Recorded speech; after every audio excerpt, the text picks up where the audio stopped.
Hello and welcome to the regular business meeting for the District of Squamish for Tuesday, March 7th. As always, we're gathered on the unceded territory of the Squamish Nation as we do our work today. Can I have someone move adoption of the agenda, please? Moved by Councillor French, second by Councillor Hamilton. All in favor? Motion carries. Thank you. We have no delegations, petitions, or proclamations this evening. So item 4 is consideration of unscheduled public attendance. Does anyone have a matter that they'd like to have considered by council prior to the next scheduled meeting? Seeing none, we'll move along to item 5, which is public hearings. So I will ask staff to come forward, and this evening we've got the public hearings this evening. It's a bit of a unique situation where we have essentially two bylaws that are on opposite sides of the street, but are done by the same proponent and being considered at the same time. Procedurally, these are two separate public hearings. So we're going to ask folks, if they can, to speak to each piece of this. We do have some leeway there, and we'll do our best to accommodate. But as we go through comments, we're going to ask to try to remain focused on which piece it is you're speaking about. And this is quite unique, and the first time I've dealt with this exact situation as well. So we're also need that leeway ourselves as we consider that. So I'll just put that out there before we get started, and I'll cover that again as we get into the public hearing process itself. So with that, we're going to start with a presentation from. Oh, before the presentation. Okay.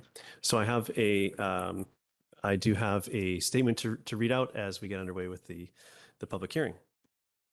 So this public hearing is being held pursuant to the Local Government Act requirements to allow the public to present and to provide submissions to council respecting the proposed bylaw. That bylaw being District of Squamish Zoning Bylaw 2200-2011 Amendment Bylaw for 38029 to 38045 3rd Avenue, number 2879-2022. Everyone present will be given a reasonable opportunity to be heard or provide a written submission. We want to ensure that no one is discouraged or prevented from making their views known, whether speaking in favor or against the proposed zoning amendment. Please ensure that your remarks are relevant to the matters contained in the proposed bylaw. Please note the public hearing is not an opportunity for members of the public to have their questions answered by staff or by council. Any questions or points of clarification can be directed to staff by contacting the planning department. Members of council may ask clarifying questions following presentations. Council is here to listen and will not debate the merits of the proposed bylaw with the public or each other during the public hearing. Please note that this public hearing is being recorded and web streamed live, and the recording will be posted on the district website. Media are often present at public hearings, and the public should feel free to advise the media if they don't want their picture taken. Up to and as part of this hearing, the public has had the opportunity to make submissions to council. If any submissions were received, they are available for review and comment and have been included as part of staff's report. Any submissions received after the agenda was published have been added to the electronic agenda and to the electronic public hearing package available on the district website. Any submissions made during the hearing can be reviewed during the hearing by viewing the electronic agenda. Submissions will be uploaded by staff as they are received. We're trying to make this hearing a safe space for everyone to voice their opinion without interference from others. Therefore, I ask that members of the public maintain order and quiet during the hearing. Please do not applaud or interrupt any speech or action of members of council or any other person addressing council. And with that, I'll ask the planning department to outline what the bylaw is proposing. So over to staff to introduce yourself and the topic. Thank you.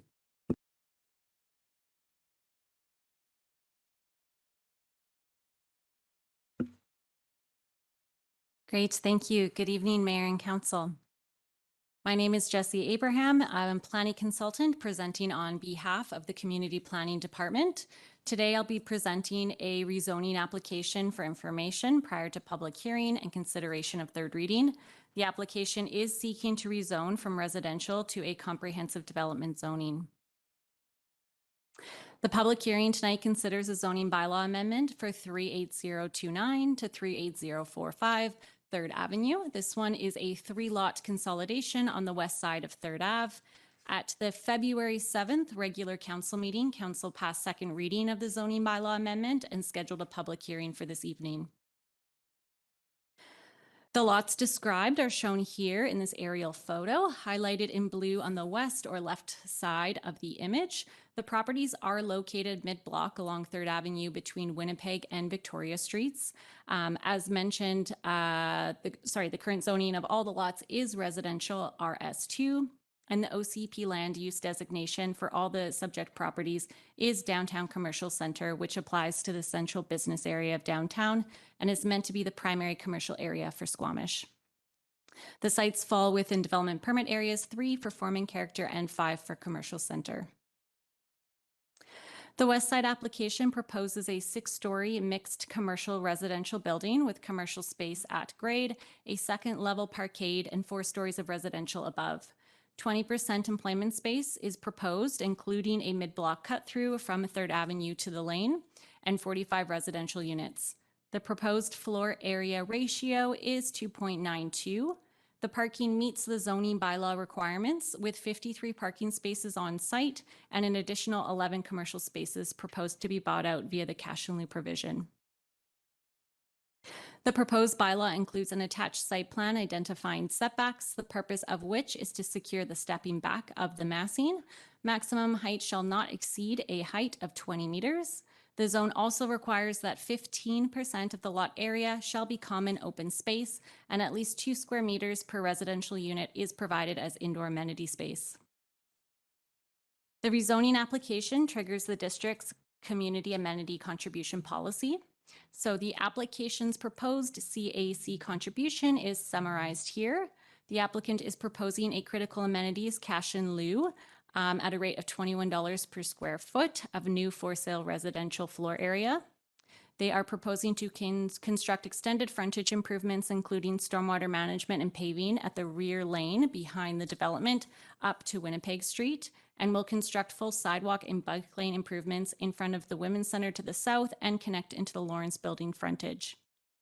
The applicant has also committed to the entire building to be powered by electricity, including the commercial space as well as the residential portions.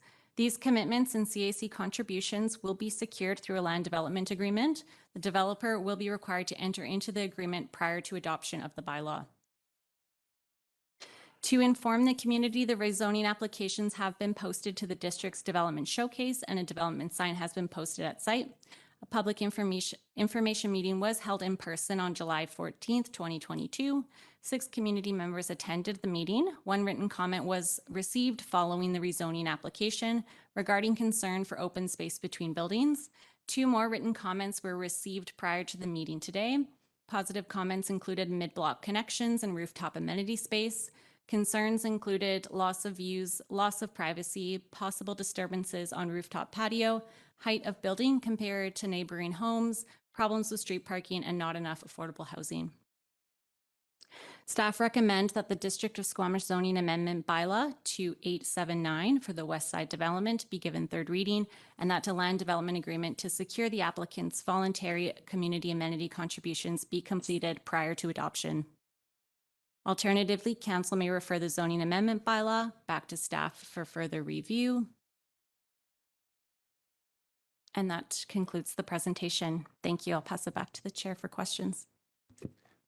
Thank you very much. Council, any clarifying questions before we proceed further with the public hearing this evening? Seeing none, I'll now ask the applicant or the representative to comment on the proposed zoning, after which anyone else will be given the opportunity to speak or make their submission. I don't see a rush to the stage, so we'll move on from there. I have a list of names here. Actually, it's it's a name at this point for transparency. And I will call those individuals to the podium first. After these speakers, I'll call for any other interested parties to speak, and then you simply need to raise your hand and wait to be recognized. For all speakers, please approach the podium and start your remarks by clearly stating your name and neighborhood. Please note that the speakers will be given up to 5 minutes to address council in order that everyone has an opportunity to speak to council. Details to participate via telephone or WebEx are displayed on screen for those who have logged in from your computer or are watching the live stream of the meeting. Instructions are also included on the district's website. To get on the speakers list, if you're on the telephone, please raise your hand by dialing *3 or via WebEx on computer or cell phone app by opening the participant panel and by clicking on the hand icon. Please note that there will be a moderator who will communicate with speakers. When it is your turn to speak, you will receive a voice prompt via telephone or a dialog box via WebEx. Please remember to put your hand down after you have finished speaking, which is again *3 on the telephone, or by clicking on the hand icon via WebEx. If you've already spoken and then wish to speak again to provide more or new comments, please raise your hand again or add your name to the speakers list. Once I've indicated that speakers will be offered additional speaking opportunities. So we're going to limit comments to 5 minutes, but if you didn't get it all the way through, we'll do our best to provide some opportunities after. And again, we're trying to hold the comments to Bylaw 2879, which is the west portion of this project. So with that, I will ask Steve Jacobs is our first speaker. Ooh, I don't speak to such an august crowd very often, so you'll cut me some slack.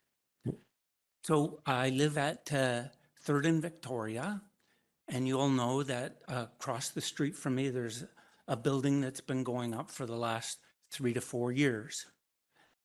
And I would like you to know that if you lived on 3rd Avenue and you faced that building, for 3 years, you would not have used your deck. And you say, oh, why is that?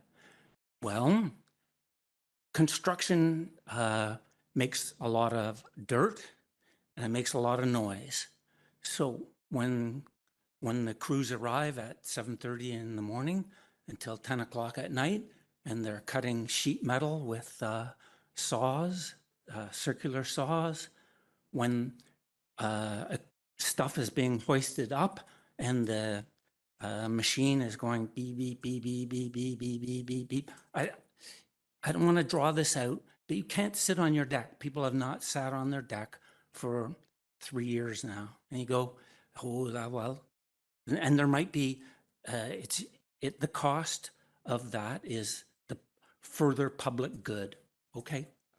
But I just want to comment that there is a cost, and that's one cost. Another cost that I would like to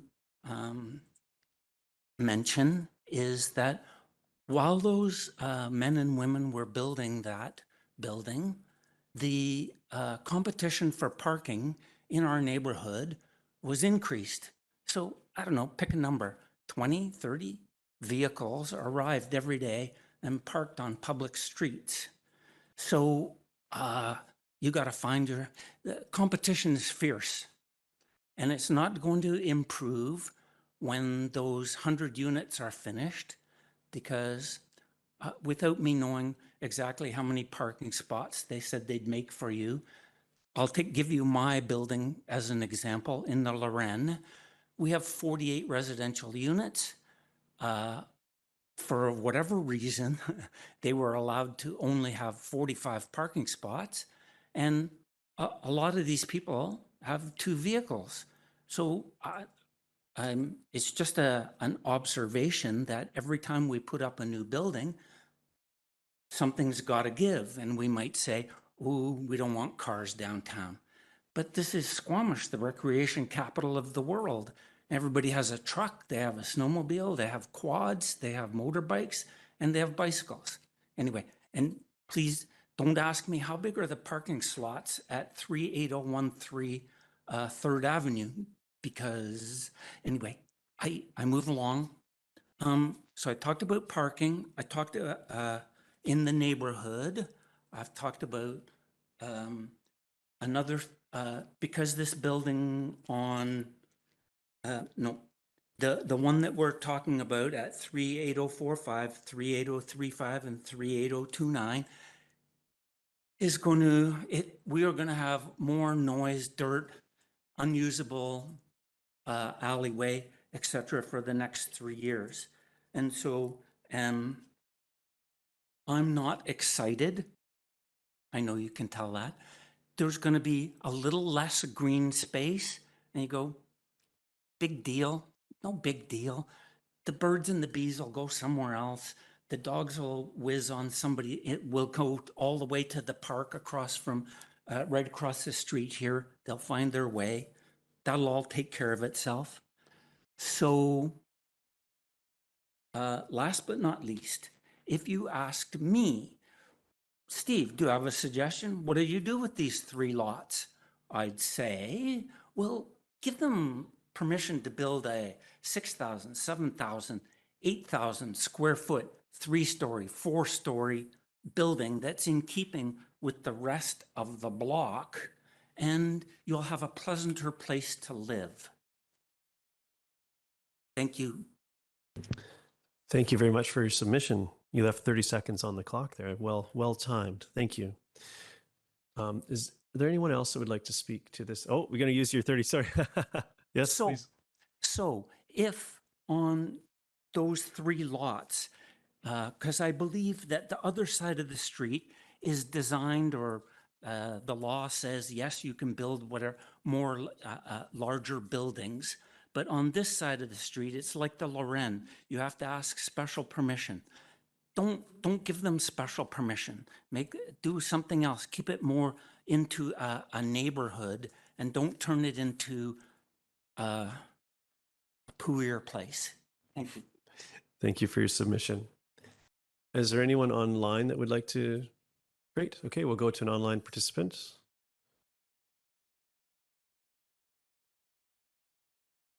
Okay, we have Tezo Yamamoto on the line. He's the architect. And Mr. Yamamoto, you're our next speaker. You have 5 minutes to address council, and you can go ahead, please.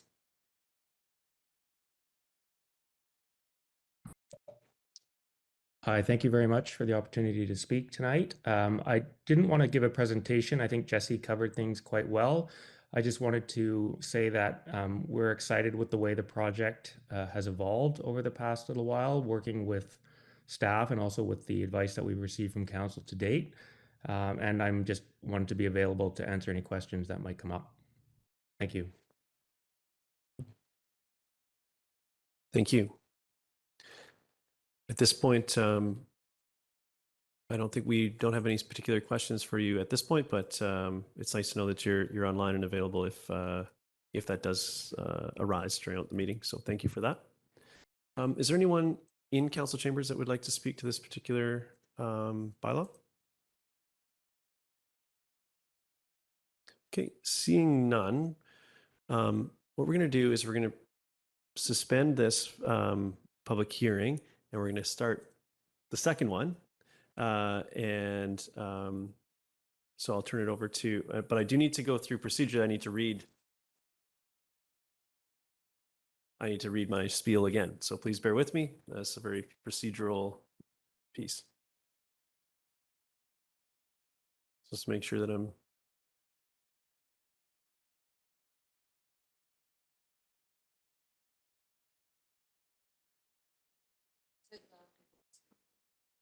okay. We're good. Just quadruple checking on our procedures here. Yep. Thank you. Can I just say, so Yes, please. the reason to recess the hearing to move to open the next one is so in case people speak to the wrong bylaw, council, once it's closed, can't hear any new information after the close of the hearing. Thank you for that clarity. Okay, so I have to read the same statement to open the next piece. So here we go. This public hearing has been held pursuant to the Local Government Act requirements to allow the public to present and to provide submissions to council respecting the proposed bylaw. The bylaw in question is District of Squamish Zoning Bylaw 2200-2011 Amendment Bylaw for 38028 to 38062 3rd Avenue, number 2884-2022. Everyone present will be given reasonable opportunity to be heard or provide a written submission. We want to ensure that no one is discouraged from prevented from making their views known, whether speaking in favor or against the proposed zoning amendment. Please ensure that your remarks are relevant to the matters contained in the proposed bylaw. Please note that the public hearing is not an opportunity for members of the public to have their questions answered by staff or by council. Any questions or points of clarification can be directed to staff by contacting the planning department. Members of council may ask clarifying questions following presentations. Council is here to listen and will not debate the merits of the proposed bylaw with the public or each other during the public hearing. Please note that this public hearing is being recorded and web streamed live, and the recording will be posted to the district website. Media are often present at public hearings, and the public should feel free to advise the media if they don't want their picture taken. Up to and as part of this hearing, the public has had the opportunity to make submissions to council. If any submissions were received, they are available for review and comment and have been included as part of staff's report. Any submissions received after the agenda was published have been added to the electronic agenda and to the electronic public hearing package available on the district website. Any submissions made during the hearing can be reviewed during the hearing by viewing the electronic agenda. Submissions will be uploaded by staff as they are received. We are trying to make this hearing a safe place for everyone to voice their opinion without interference from others. Therefore, I ask that members of the public maintain order and quiet during the hearing. Please do not applaud or interrupt any speech or action of members of council or any other person addressing council. I'll now ask the planning department to outline what the bylaw is proposing. Over to staff.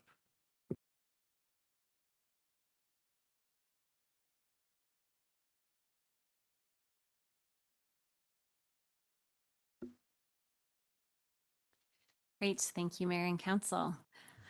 So this presentation is regarding a separate rezoning application for Amendment Bylaw 2884 for information prior to public hearing and consideration of third reading. The application is seeking to rezone from residential to a commercial development zone. This public hearing considers a rezoning bylaw amendment for 38028 to 38062 3rd Avenue, a 5-lot consolidation on the east side of 3rd Ave. At the February 7th regular council meeting, council passed second reading of the zoning bylaw amendment and scheduled a public hearing for this evening. The lots described are shown here in the aerial photo, highlighted in blue on the east or right side of the image. The properties are located mid-block along 3rd Avenue between Winnipeg and Victoria Streets. The current zoning of all lots is residential RS2, except for one lot which is zoned commercial C4, and the OCP land use designation for all subject properties is Downtown Commercial Center, which applies to the central business area of downtown and is meant to be the primary commercial area for Squamish.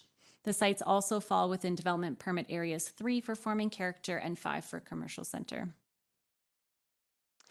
The application proposes a 6-story mixed commercial residential building that contains commercial floor area on the 1st story, parking on the 2nd story, and 4 stories of residential above. 20% employment space is proposed and 78 residential units. The proposed floor area ratio is 2.96. The parking meets the zoning bylaw requirements with 99 spaces provided on site and 12 commercial spaces proposed to be bought out via the cash in lieu provision. The bylaw includes an attached site plan identifying setbacks, the purpose of which is to secure the stepping back of the massing. Maximum height shall not exceed a height of 20 meters.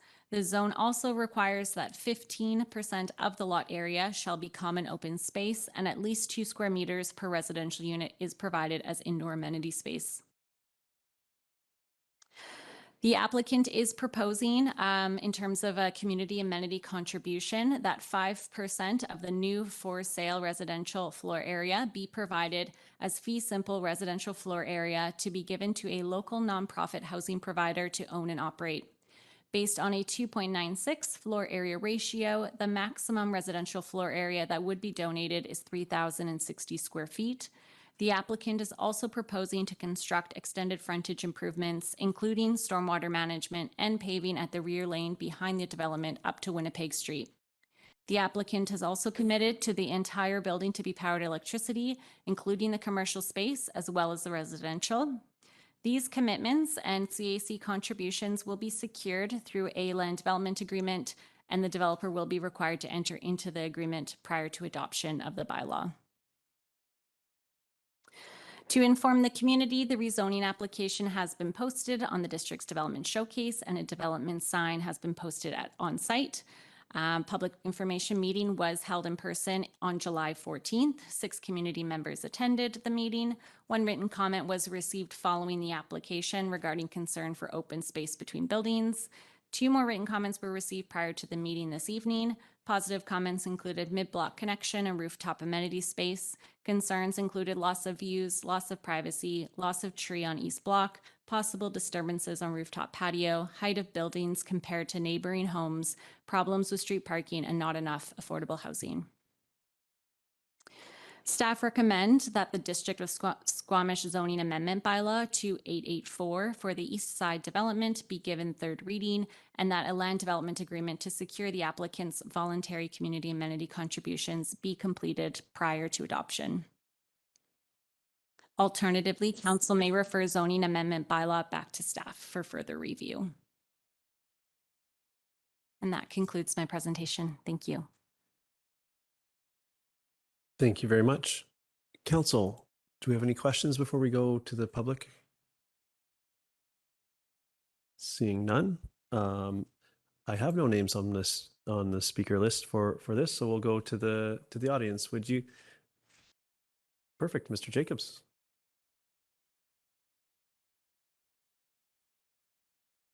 If you don't mind, I'll go with round 2, and I'll just go in the same vein. And that is, when you look at those 5 homes and the way that life works right now, how many cars parked there? I don't know, 5, 7, something. We're going to have a building that is not going to have 7 parking spots on the street there. We're going to have you're going to have 78 units. Let's just go, just for the heck of it, half of them have 2 vehicles. You're going to have 40 more cars on the street. And I didn't quite hear what the give up was, but it might have been some parking spots out of this 78 units. I'm not sure, but I hope all of you are, because you don't want 78 parking spots for 78 units. You want 100. You want 110. And anyway, I don't want to go on too much about the parking, but if parking is a problem downtown, you have a chance to send it back for and ask for more. And I would ask you to do that, please. Thank you. Thank you very much. Is there anyone else that would like to speak to this bylaw at this public hearing? Do we have anyone online?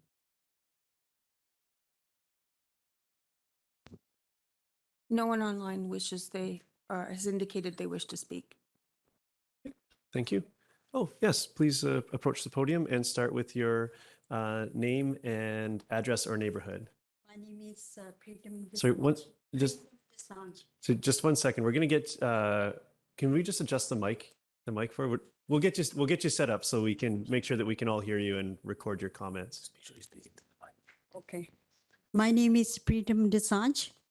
I'm living in 3rd Avenue 38073. Thank you. And behind the alley, right? so much traffic and so much dirt all over. And no pavement. Because traffic is going the Third Avenue, not the other side. Because so much dust and kids are playing. Yeah, Okay. they want to do it, they should do the all the alleys. Back off. Yeah. That's my comments. Okay. Thank you very much for your input. Thank you. Is there anyone else who would like to speak to the proposed bylaw? Seeing none online and no hands shooting up in chambers. Yes, Councillor Penigo. Yeah, we did. It was for the prior bylaw, but I think it applies to both. A question about or some comments around noise impacts and dust and so on. And I just want to clarify. My understanding is that those aren't things we would handle in a rezoning. That it would be, I guess, our noise bylaw and building bylaw, and some of those, and we could adjust those at any time if we felt we needed to. Is that correct? Through you, Mayor, that is correct. So the kind of construction activity and noise that's related to construction are controlled through our building bylaw and the noise bylaw. And that sets out the kind of the minimum requirements essentially for when you can operate and how much noise or impact you can produce. Thank you. I see Mr. Jacobs. Just hold on. We're going to go around with council here for a minute, and then I'll invite you back. Council, any other questions while we? Okay. Go ahead, Councillor Stoner. Yeah, thank you, through the chair. Just wondering if staff can clarify what the frontage improvements are going to be and if there'll be any changes to the alleyway with respect to paving. Yes, thank you. So in regards to frontage improvements, the lanes will be paved from both developments up to Winnipeg Street, which means the lanes will be fully paved once that's complete. It also includes installation of storm drainage along the lane as well. Thank you. With the, I was going to follow up with a question there. With the paving of the lanes, which I understand would improve the dust piece, and there's drainage, there's all sorts of benefits to that. But we have, I would say that may accompany an increase of speed and of travel down those laneways. So is there a measure of, or has staff recommended any traffic calming as part of this to sort of offset that? Because as much as we don't like those potholes and puddles that happen in our lanes around downtown, they do have that sort of traffic calming effect of keeping the pace of travel lower there. So is that something that's been considered in the design, or is that something that comes later, if at all? So that is something that we would consider later on. The frontage improvements in the lane and on the street will have to follow the subdivision development control bylaw, and there will be a servicing agreement. So all those sort of issues get flushed out at that stage. Okay, thank you. And then could you clarify the parking that will be provided in this section? Just there were some questions around that. I want to make sure that we're all operating from the same understanding.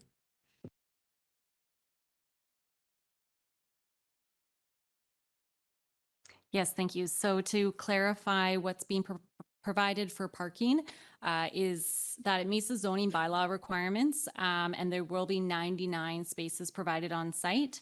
In addition, there'll be 12 commercial spaces proposed to be bought out via the cash and lieu provision that's in the zoning bylaw.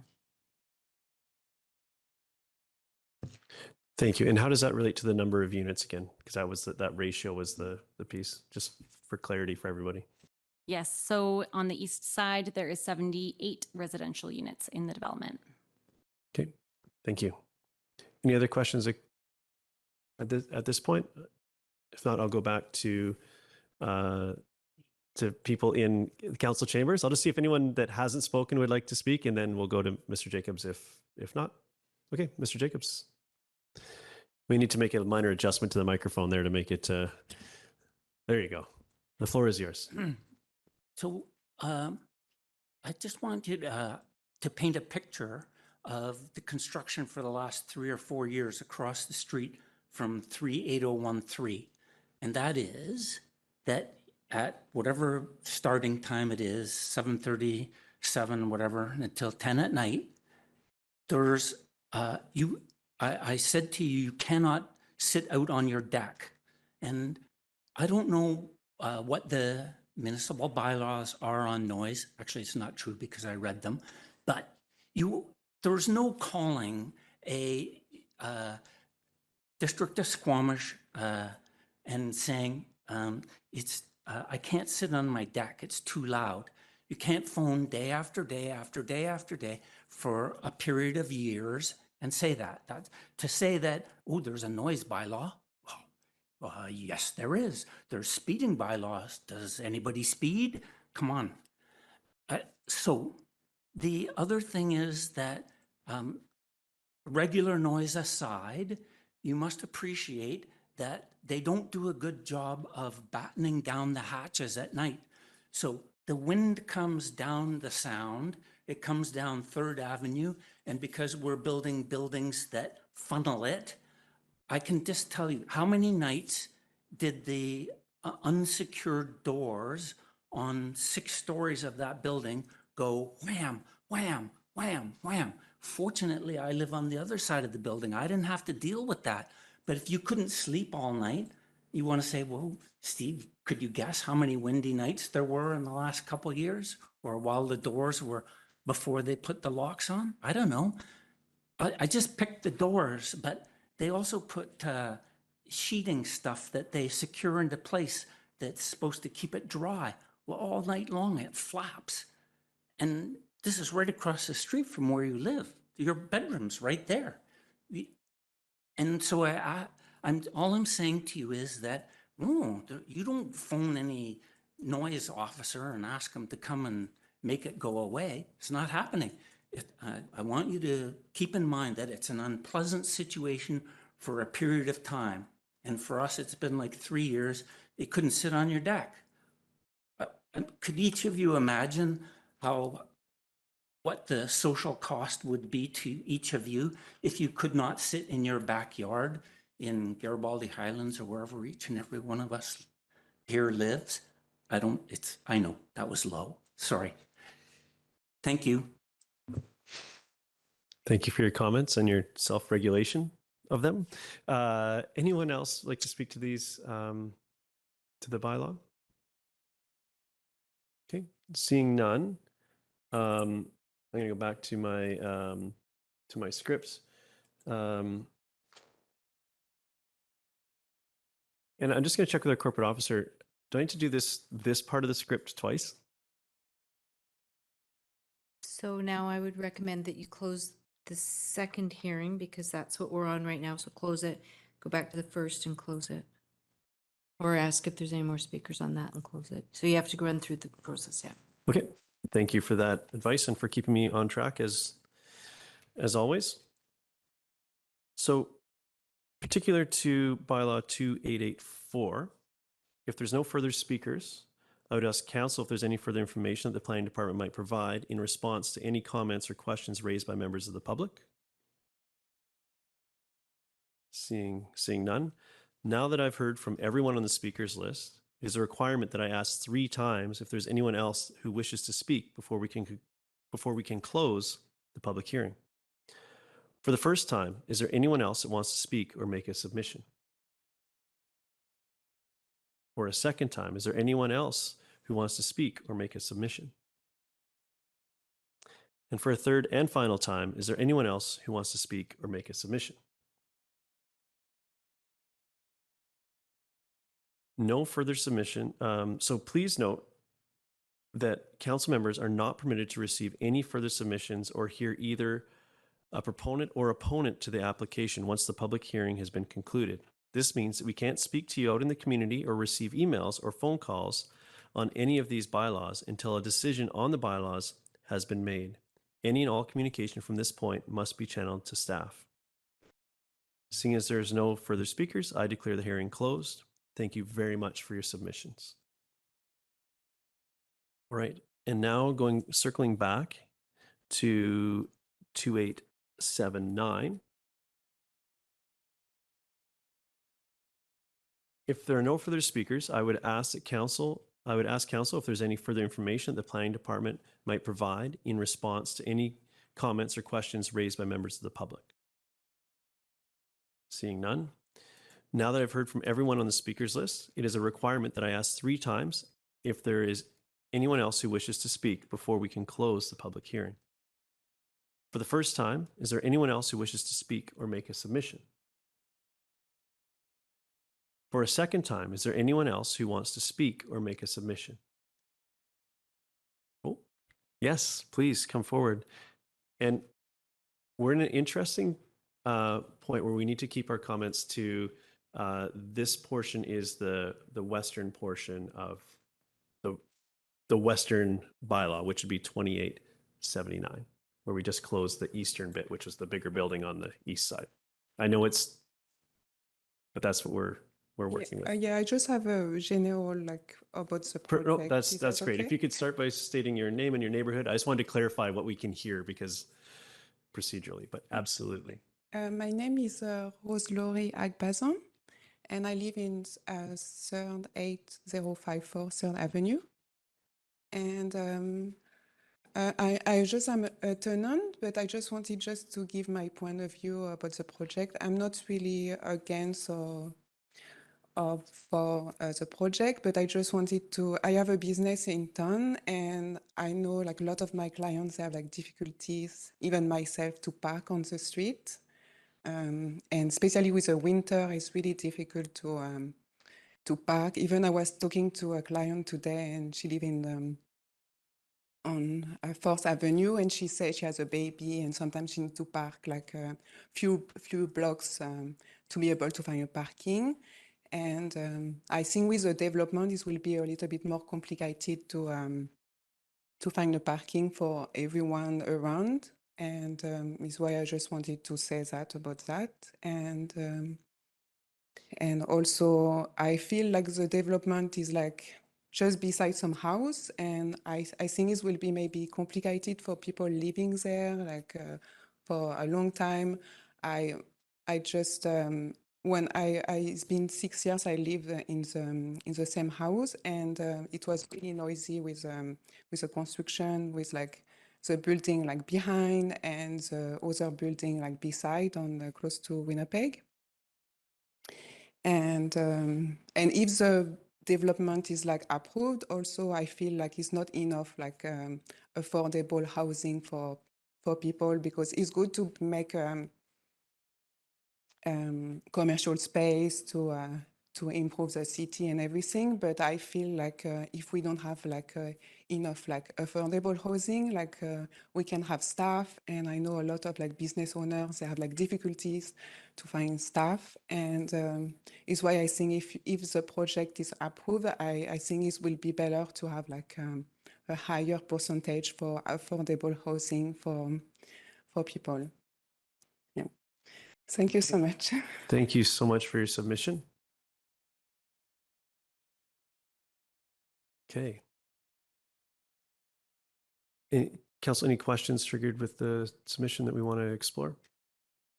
Okay, I'm going to go back. So now that I've heard from everyone on the speakers list, it's a requirement that I ask 3 times if there's anyone else who wishes to speak before we can close the public hearing.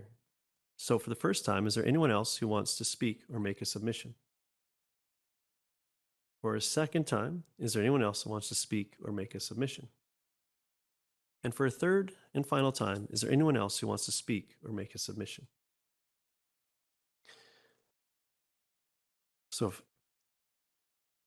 please note, council members are not permitted to receive any further submissions or hear proponent or opponent to an application once the public hearing has been concluded. This means we can't speak to you out in the community or receive emails or phone calls on any of these bylaws until the decision on the bylaws has been made. Any and all communication from this point must be channeled to staff. If there are no further speakers, I declare the hearing closed. Thank you very much for your submissions.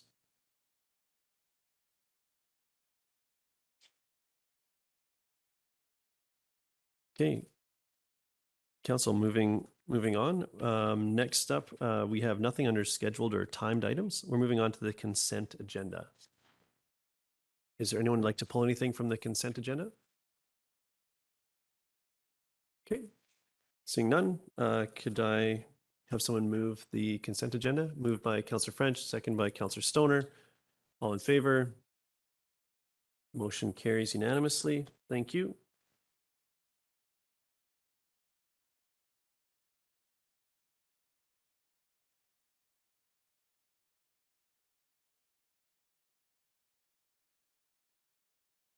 So we're moving on to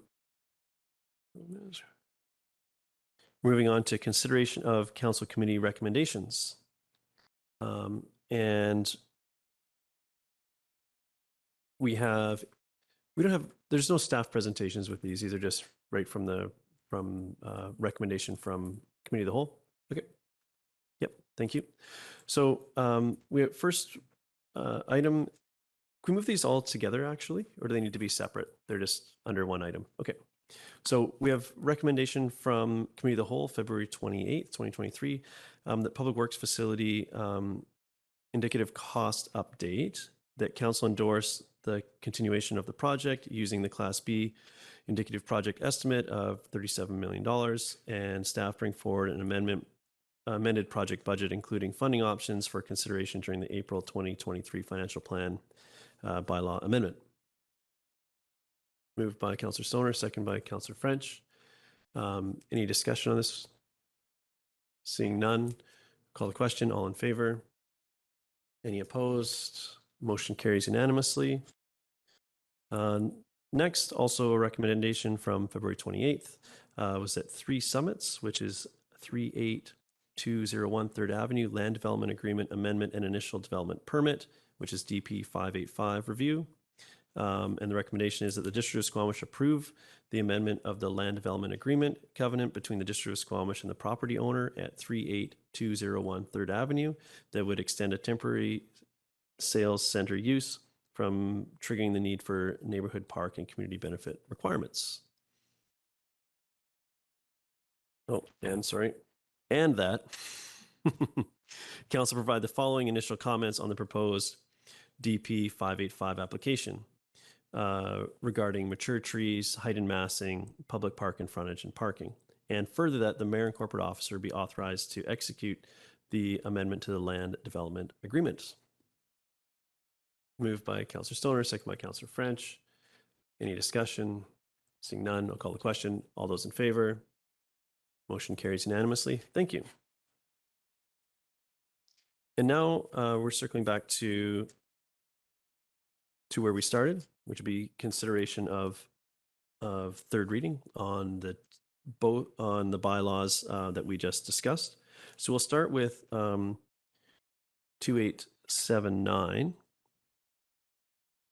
And Council, what's your pleasure? Councillor French? I'll move the staff recommendation.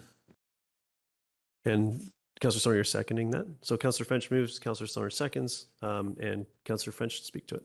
Go ahead. Thanks, Mayor Herford. And my comments really apply to this and the next one as well. And so first of all, I want to thank all those who provided feedback relating to the development proposal. Public participation in processes for big projects like these two benefit from ample feedback. And I think we have had a fair amount of feedback on these two. And I particularly want to acknowledge those who shared bold ideas related to this rezoning application, weren't shy to either write to us or speak in person. And for some, the council decision is going to deliver a disappointment, I'm sure. And there could be a pull to claim that council isn't listening. And I want to stress that council is listening to all sides, considering all angles and all opinions. And for those who aren't getting what they hoped out of this process, I certainly listened, and I think my council colleagues did the same. And a majority of council members simply are not going to align with what some might think is the correct or the right outcome from this process. So I'm speaking in support of third reading for this project because it delivers much needed housing units. And some of the housing units are going to be donated to a local not-for-profit organization that's going to house members of our community who need housing support. And this our project will also deliver new ground level commercial space that I think has the potential to bring some exciting new retail opportunities to our downtown. The mid-block cut through contributes to the walkability and the rideability of our downtown. And this project, these two projects, yet another downtown development that will make it easy for residents to live in the complex and easily function without needing to own a vehicle, thanks to things like ample bike storage, easy walkability to grocery stores, medical office, dental care, and car share vehicles that are parked just blocks away from these two buildings. The old building to the south, or the existing current building to the south, which houses the Women's Center, will get full frontage improvements courtesy of this developer that otherwise wouldn't be happening for that particular building. Thanks, Mayor. Thank you. Council, other comments? Councillor Stoner? Yeah, thank you. Through the chair, I will also be supporting third reading of this bylaw at this time, and similar to my colleague, my comments are applicable across both this bylaw and the next one that we'll be considering.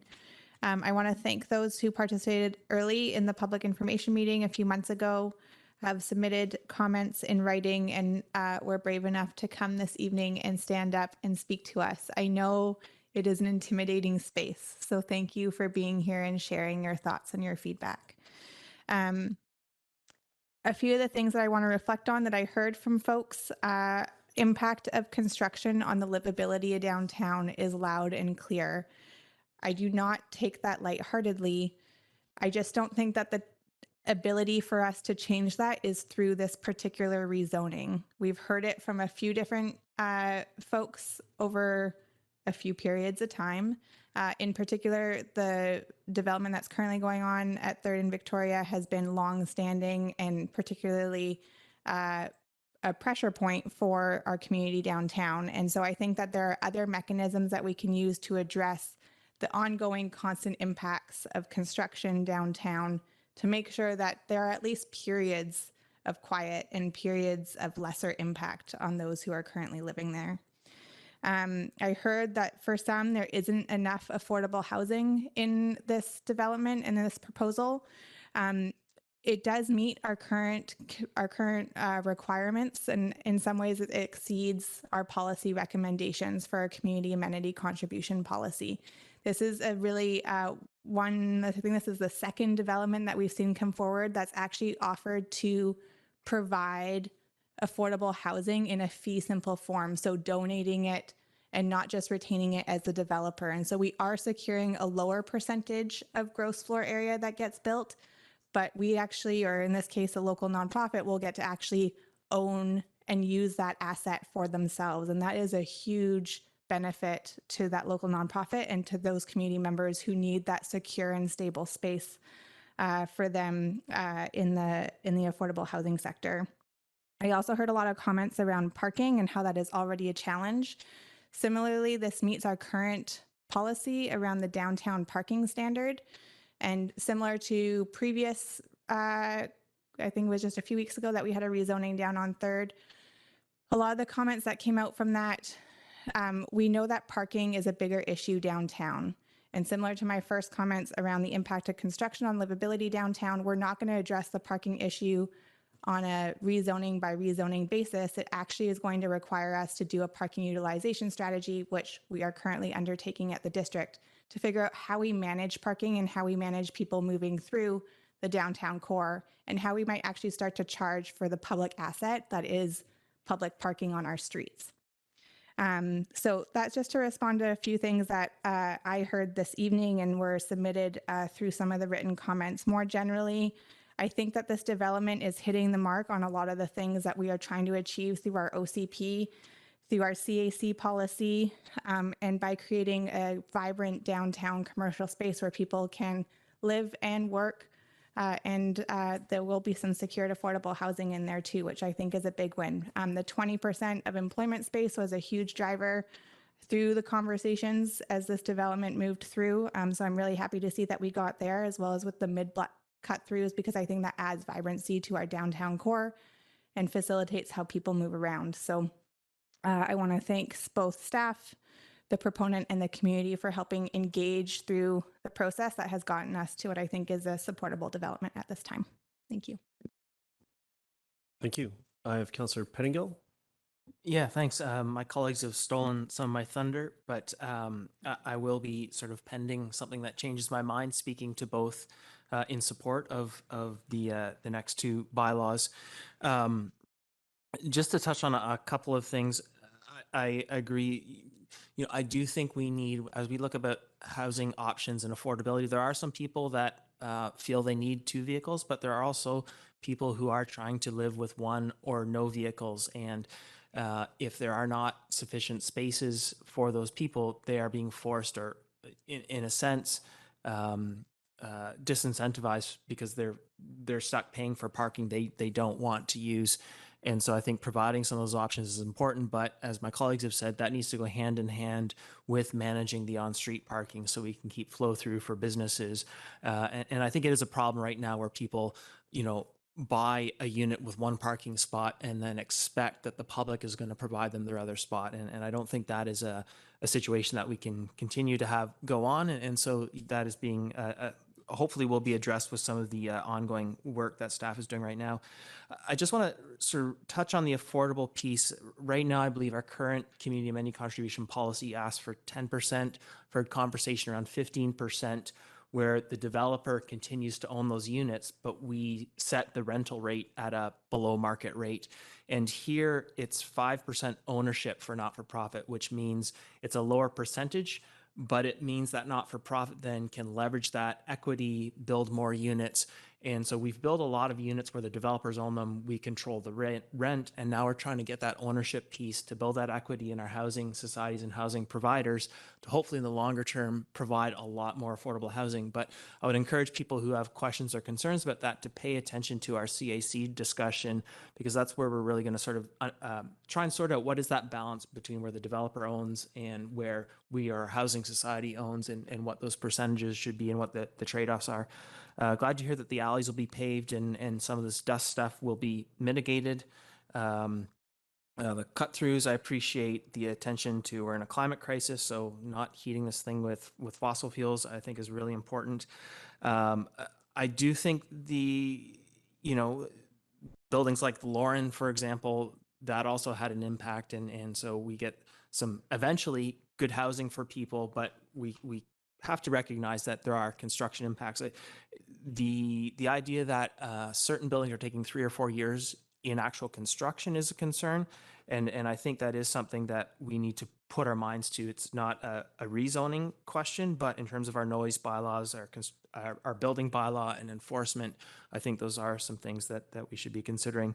But again, that's not part of the rezoning. That is just maybe work we need to do as we develop downtown generally that we should pay attention to. So all that being said, I think there's a lot to like about this building, a lot that it's providing in community amenities. So I will be supporting it. Thank you. Thank you. I have Councillor Anderson. Thank you, Chair. I will be supporting the staff recommendation, and I just wanted to touch briefly on, as my colleagues have, the submissions that we've received. The speakers here in council chambers this evening have each been very articulate and have made some very knowledgeable comments from folks that are well acquainted with the neighborhood. You know what you're talking about. Our tools and mechanisms to encourage improved and less intrusive construction processes may evolve. Our planning director has recited the tools available now, the noise and building bylaws, but there are additional tools that other jurisdictions are implementing, and they may evolve along with the construction industry. A move towards off-site construction methods will also take place here, and we should be mindful of how we might encourage this. It is a significant burden for the downtown area, these lengthy construction projects. We're not alone. It's an industry-wide concern. I have close friends residing in the Lorraine who have horrendous parking issues. They are business owners whose business vehicles do not fit in the parking provided. They don't have a lot of, well, we're all constrained in our housing choices. So I think that is also a bigger picture issue, but one that we must take seriously. And the symptoms are not so simple, and the solutions are not so simple. Finally, I just wanted to again thank you for the helpful comments made, also in the written submission from Ms. McBride in particular, and we can and should consider these observations and pieces of advice ongoing. Thank you. Thank you, Councillor Anderson. Councillor Hamilton. Thanks very much, Mayor. So I'm also going to be speaking in support of the third reading for both of these developments, and my comments here are meant for both of these developments. And in fact, when I hear the comments from the public, from the audience, what I'm hearing are comments directed at larger decisions that council needs to make.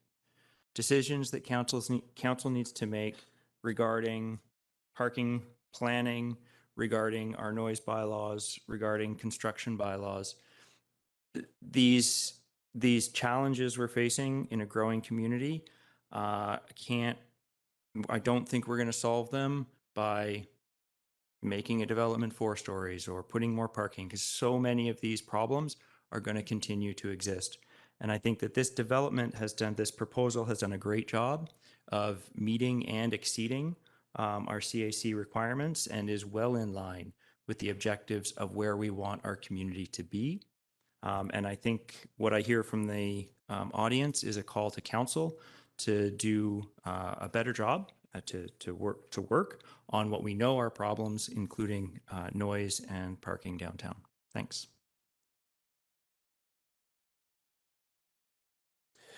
Okay. Thank you, Councillor Hamilton. I'll venture some of my own comments here.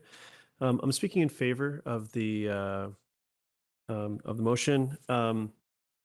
For me, I really appreciate the feedback here that we've heard tonight, and I think that there's room for improvement, absolutely, regarding our regulations that govern construction activities. However, I think there's a distinct difference between what we regulate and how a builder operates. I think there's absolutely ways that builders can be better neighbors as they go and go about their construction of their building. That's everything from noise during operational hours. We heard things about things making noise throughout the night.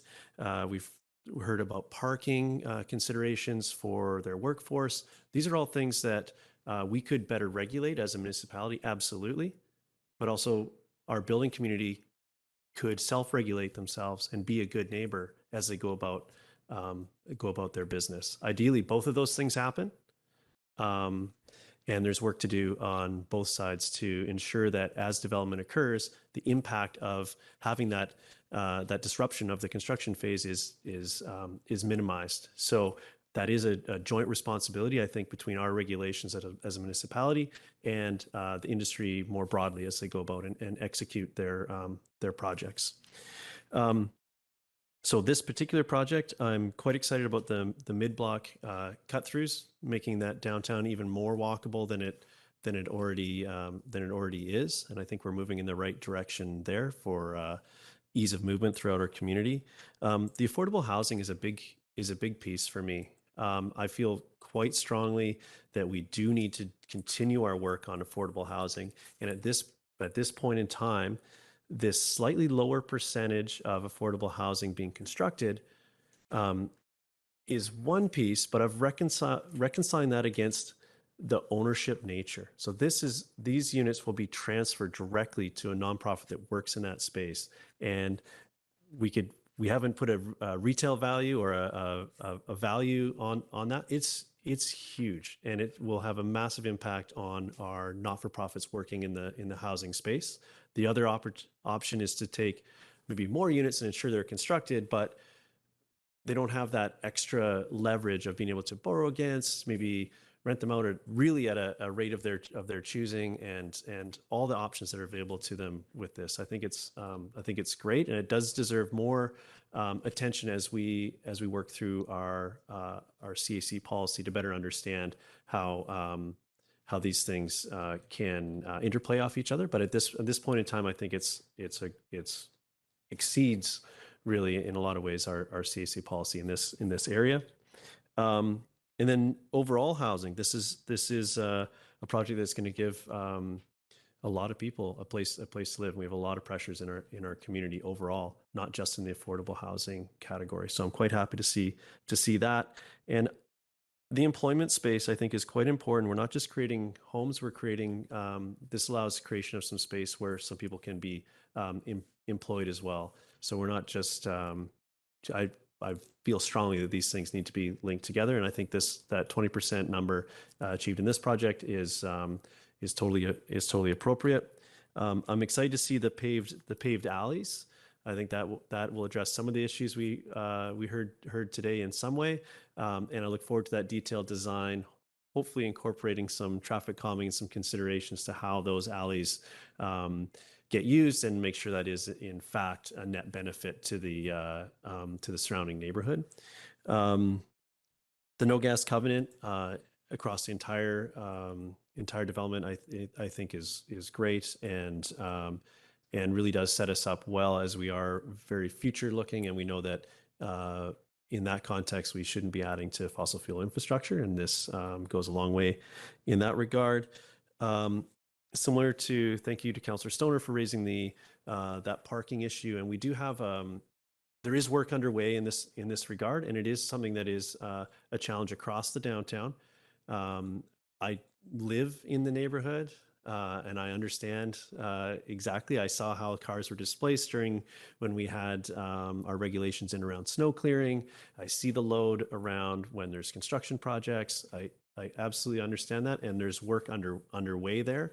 And again, that's work that we are taking on as a municipality, as it's a bigger issue than this one development. So it is absolutely something that deserves more study, and that's underway. And you'll be hearing more about that as that project progresses. Just make sure I got everything on my list here. I think that covers it off. So thank you so much. And seeing no other hands, I'll call the question. All in favor? Any opposed? Motion carries. Thank you. So now we're going to move on to number 2884, which is the second half of this equation. I recognize that some folks made comments on both, but we need to deal with them separately. So would someone like to move? Councillor Stoner moves, Councillor Hamilton seconds. We did just speak at length, and I believe most comments went to both, but is there anyone that would like to speak to this? Councillor Greenlaw. Thanks to the chair. Just a couple comments. In addition to what we heard in the gallery today, we also had some online comments about vegetation. I just wanted people to know this is not like the end of the entire process. There's still opportunity to give some input as to the design features.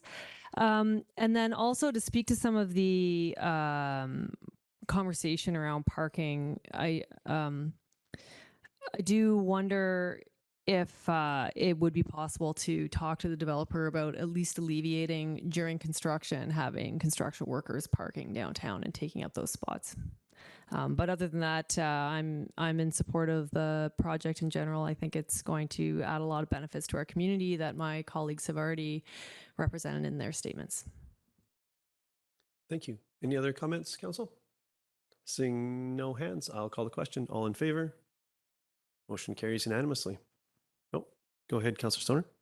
Thank you. Through the chair, I do have a motion that I'd like my council colleagues to consider that I promise is not directing too much staff work, hopefully. But it would be to move that a discussion on how we can address the impacts of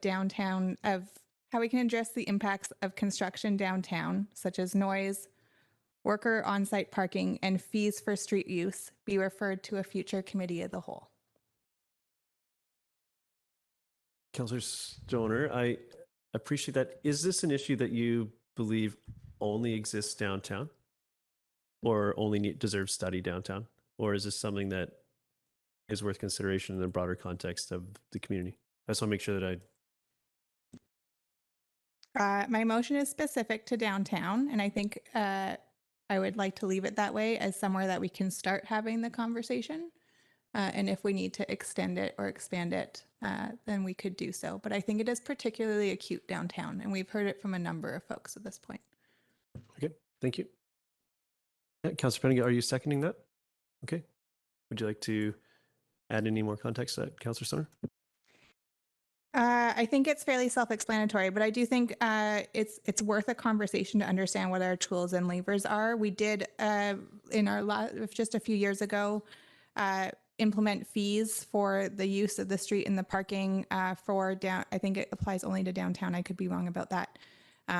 But as construction has started to use more of the public streetscape, we now finally start to pay for that. I do have a question as to whether that is actually enough to try and encourage these developments to move along in a reasonably timed fashion. So I think it is time to review this in a bit more of a holistic manner, and I think I'm happy to leave it up to mayor and staff to figure out where that conversation can best fit in a committee of the whole, so we can just have a general overview of what our levers are and how we might want to direct work going forward from there.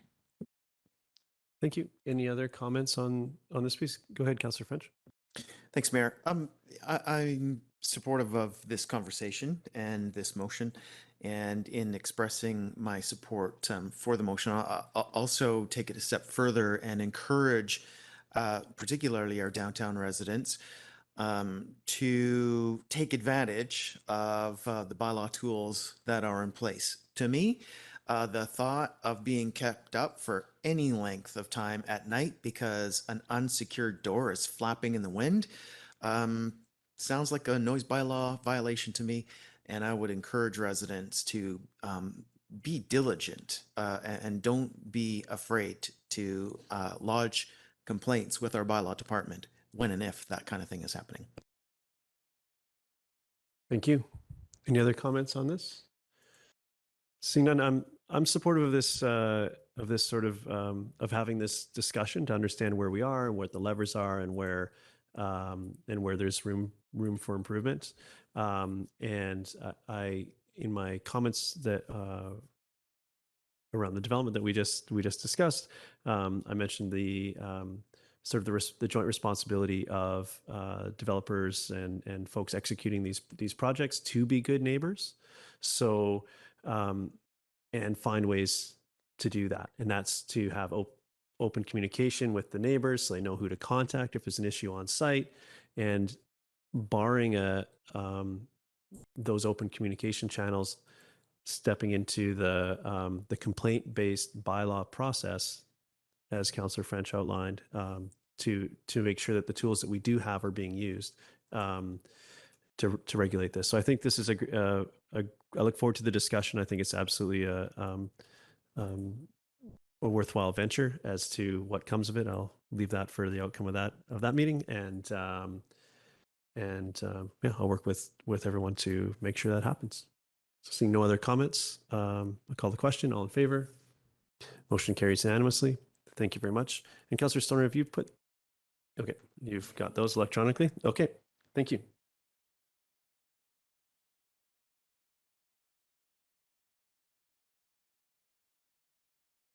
So next we're moving on to adoption, so we're looking at, this is the District of Squamish Advisory Design Panel bylaw, and there's no presentation on adoption, so we're just going through. So this is a bylaw around electronic in-person participation. It's bylaw number 2955. The staff recommendation is the District of Squamish Advisory Design Panel bylaw number 2264 2013 amendment bylaw, where electronic and in-person participation, number 2955, 2023, be adopted. I'll move that. Is there a seconder? Councillor Stoner seconds. I'll speak to it briefly. This is very simply a modernization of bylaw governing our advisory design panel to allow them to participate electronically and in person. And with that, I'll call the question. All in favor? Motion carries unanimously. Thank you. We're on to staff reports. Item 10A1, which is the land development agreement amendment for waterfront landing, park, and pedestrian bridge timing. And we have Mr. Velniscus to present, so I'll turn it over to you. The floor is yours. Thank you, Mayor. It's actually Susan Stratus that's joining us to present from home. She's on the screen. Thank you for joining us, Ms. Stratus. I didn't see you there, but over to you. Thank you. Good evening, Mayor and Council. Just give me a minute here. There we are. Can everyone see that? I feel like we're about to. Yes. You just need to go to presentation mode. We can. Okay.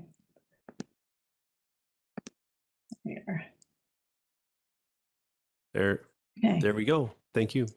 Thank you. So good evening, Mayor and Council. My name is Susan Stratus. I'm a planning consultant. I've been working with the district on the waterfront landing project for a number of years now. And tonight we're dealing with a proposed amendment to the LDA. And just some quick background for new council members, the OCP designates the waterfront landing project as part of the downtown.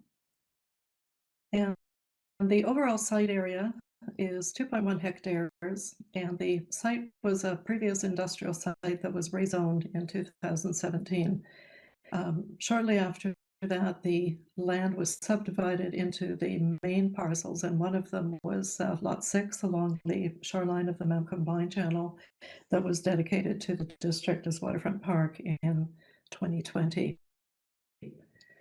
The land uses for this site are established in the sub-area plan, and it has a mix of residential, primarily ground-oriented, and higher density housing.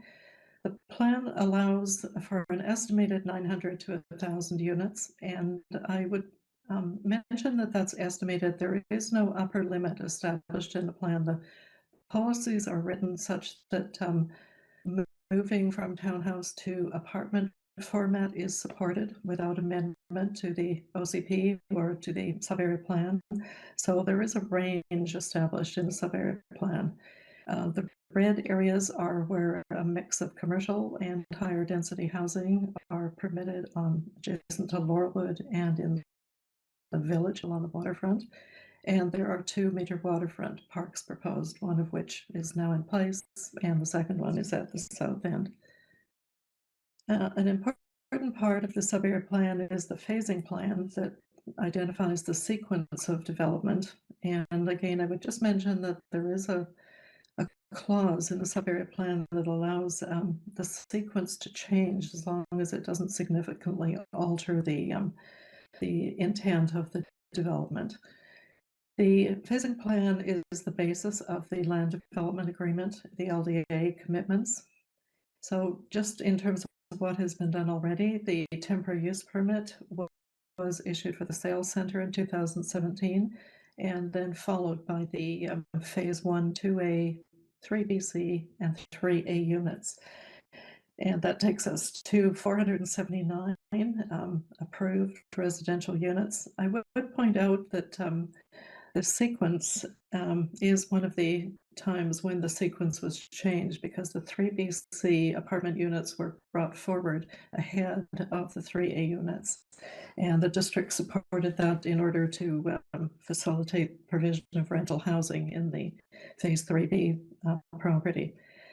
2,400 square meters of commercial was also provided in that phase 3BC.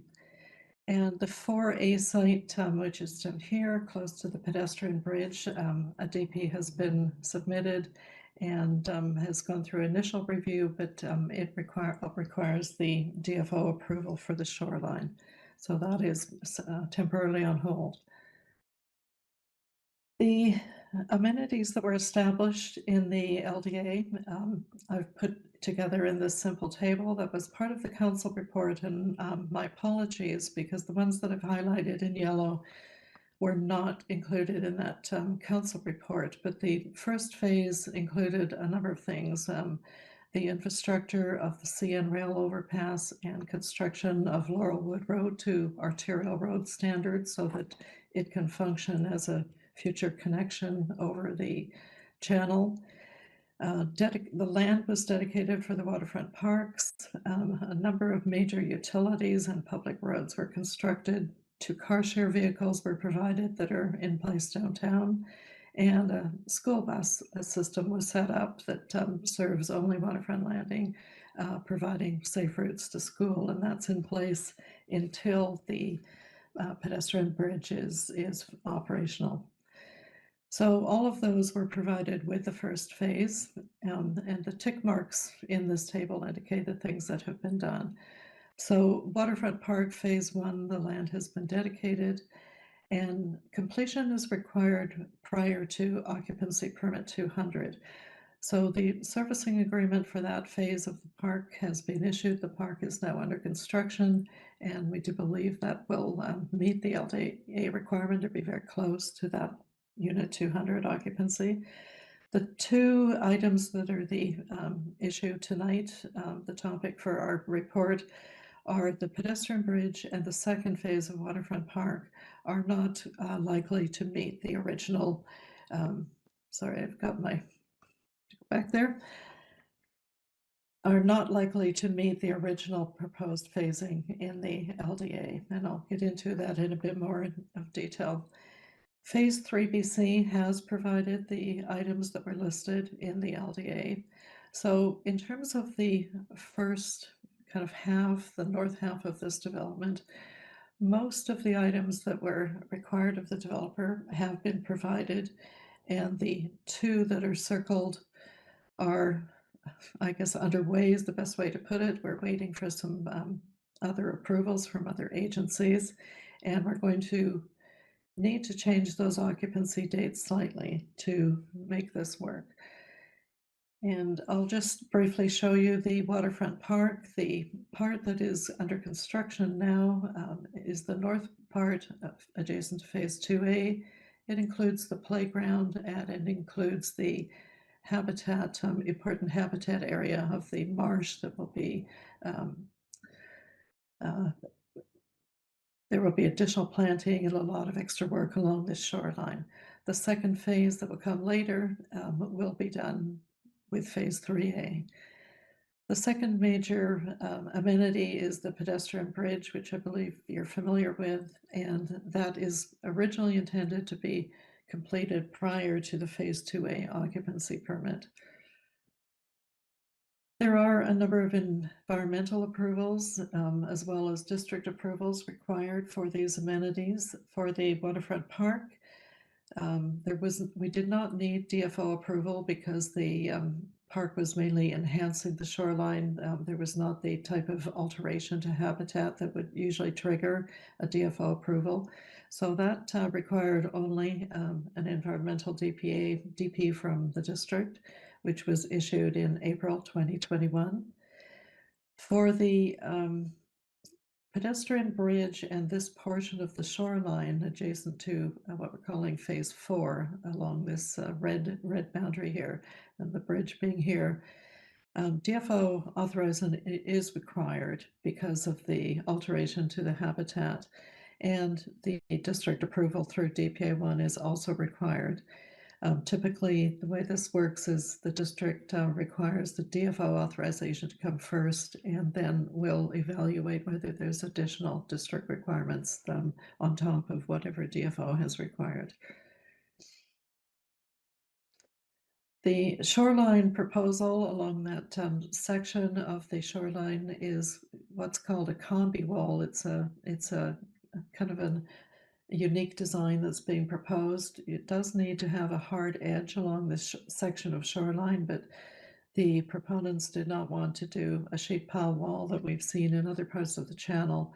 So there is still a wall in behind here, but it is faced with this step-down lock block design with these planting beds integrated with it. So this is part of what is being evaluated by DFO to see if it meets habitat compensation requirements.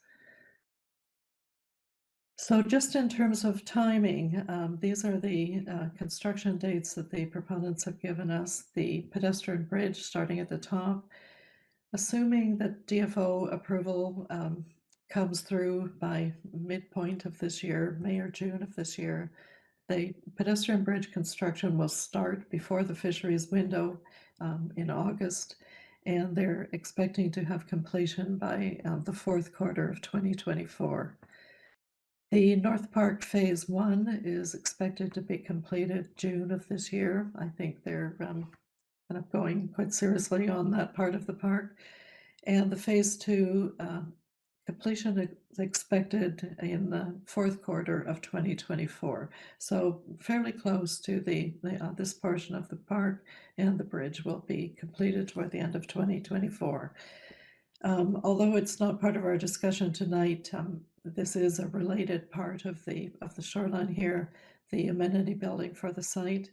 And the estimated completion of that building is the first quarter of 2025, once all of the shoreline work is done. This is not an LDA requirement. It's related to it's a service for the residents of the development. So I realized I'm just going to have to move. There's something blocking my screen here. I'm just going to move it off there. No. There we go. Thank you.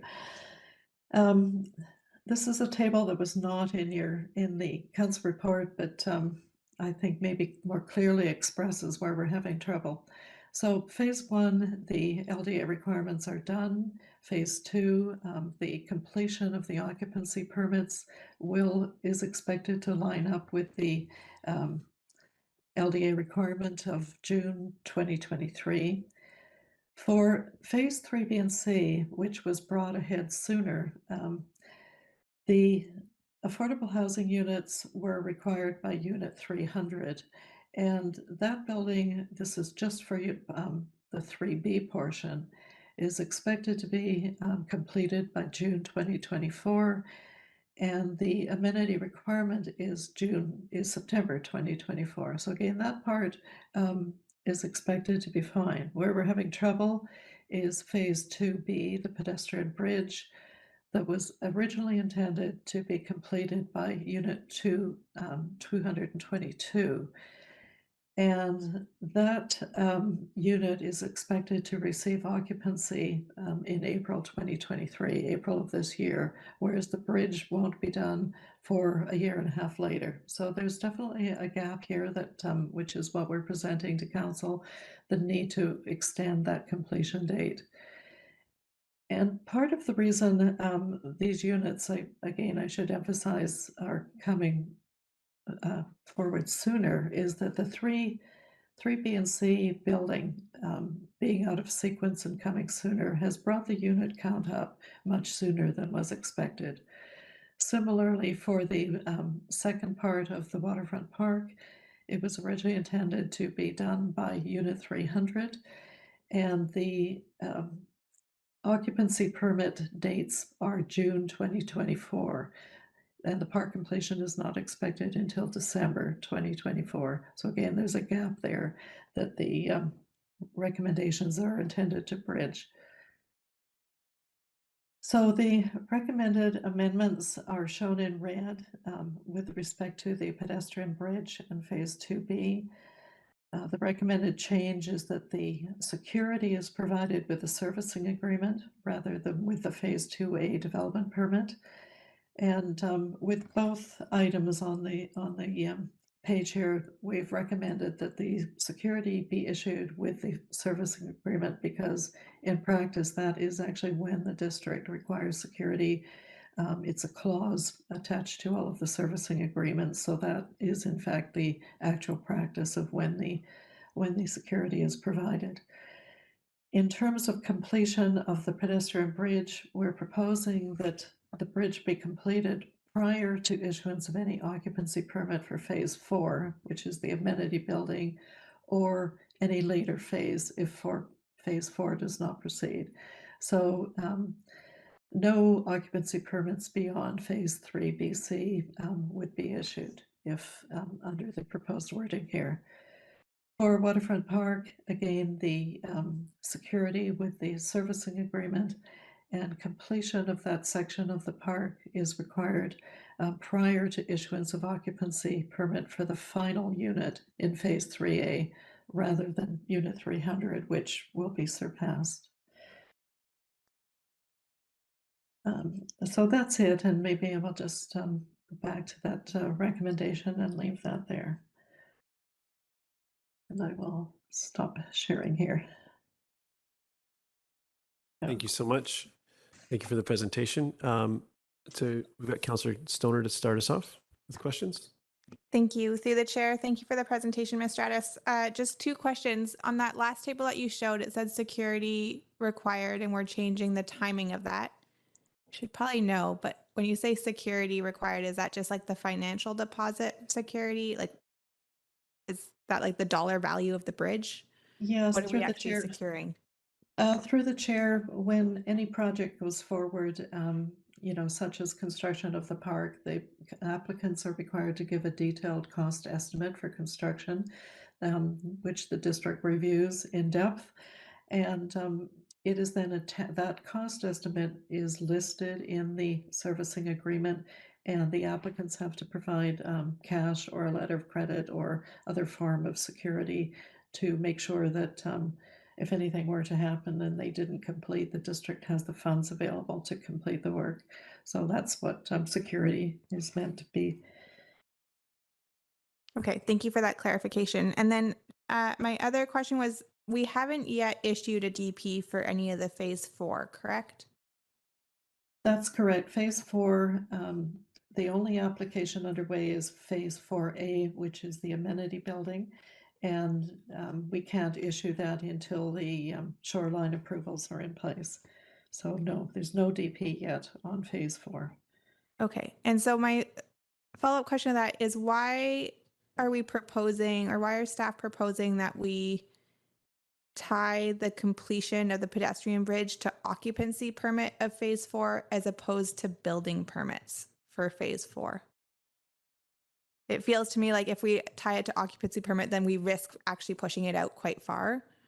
And then we have potentially more people living there and not having a direct access to downtown. So what is the trade-off to pushing it off to occupancy permit as opposed to building permit?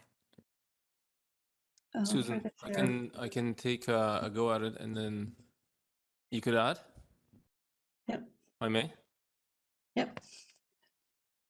Thanks. I think Susan said yes. Yes. So just for, I think that's a really good question. And if for phase 4 was a big project, then I think we would have looked at it differently. But the amenity building is one of the smallest components in that development. And the way these phase developments usually work is, you start work on the next phase well before you finish the previous phase. And that's been sort of the pattern in Waterfront Landing.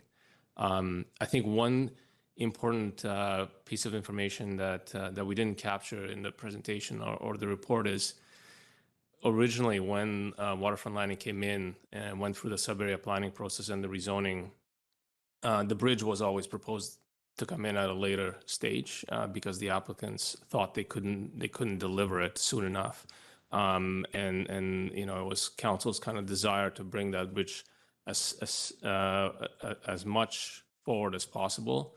And I think we're realizing the reason why it's so hard, because there's so many jurisdictional issues in the channel. There's Transport Canada, which took a long time to negotiate approvals with, and then DFO, which kind of, we're seeing the impacts of that on our own projects in the channel. So I think the kind of fears the applicant had early on in the process have come to realize a little bit.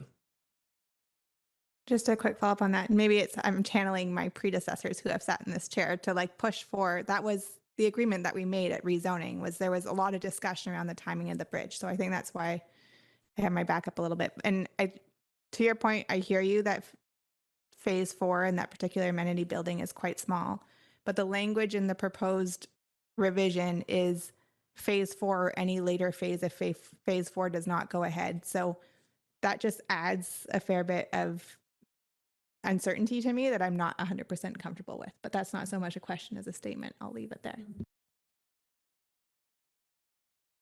Thank you. Councillor Pettingill? Oh, yeah. Sorry, did Mr. Valnescus want to respond to that? He did not want to okay. respond to that. Okay. Along a similar vein, I'm just curious, you know, I appreciate getting the affordable units sooner, but I do have a concern with the oceanfront. We're planning on bringing transit right from the start, so people learn that that is the sort of way to get back and forth, and we're not having to change behavior later, at least is the theory. And I sort of see this bridge in a very similar light. So I'm wondering, you know, if we are pushing off this bridge and allowing a lot more people to move in, you know, built maybe around a car because the bridge isn't there. Is there other mitigations that are planned there? And I'm just wondering if staff can remind me of the transit opportunities, or have staff thought about, you know, how we sort of mitigate the fact that we will be bringing a lot more people before they you know, that will need to have, that won't be able to depend on walking from, you know, that'll be part of their buying choice as opposed to people buying thinking, hey, I can walk.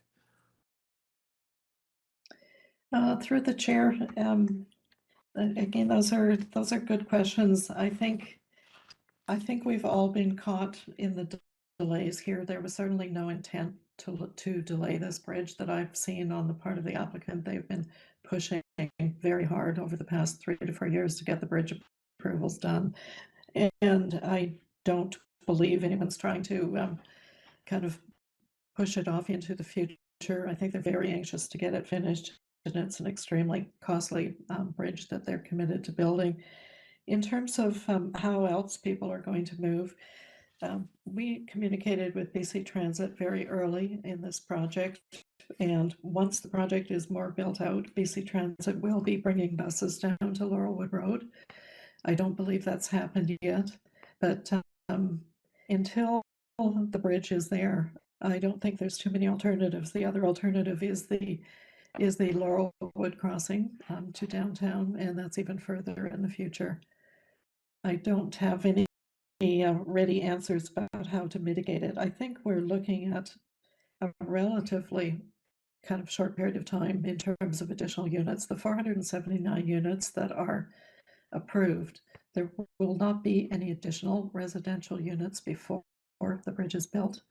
It will still be held at 479 until the bridge is finished, the way that resolution is worded. Yes. Go ahead, Mr. Valnescus. And just thank you to add to Susan's comments. And I do want to respond to Councillor Stoner's comment around the 4A or any later phase, that any later phase came from staff as a backstop. But I think in reality, the applicants have now committed to all the buyers in the project that the amended building has to be built as part of their part of the product that they're delivering. So that was just a backstop that, for in whatever reason 4A did not proceed, that, you know, we had something else to fall back on. Although I think in reality it's quite unlikely.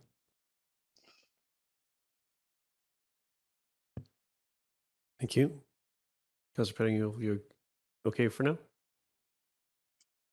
I'm going to go Councillor French and then Councillor Anderson. Thanks, Mayor Herford. And I just want to be completely clear on where this request is coming from. Will staff just make it clear for us whether or not the developer is asking for this request?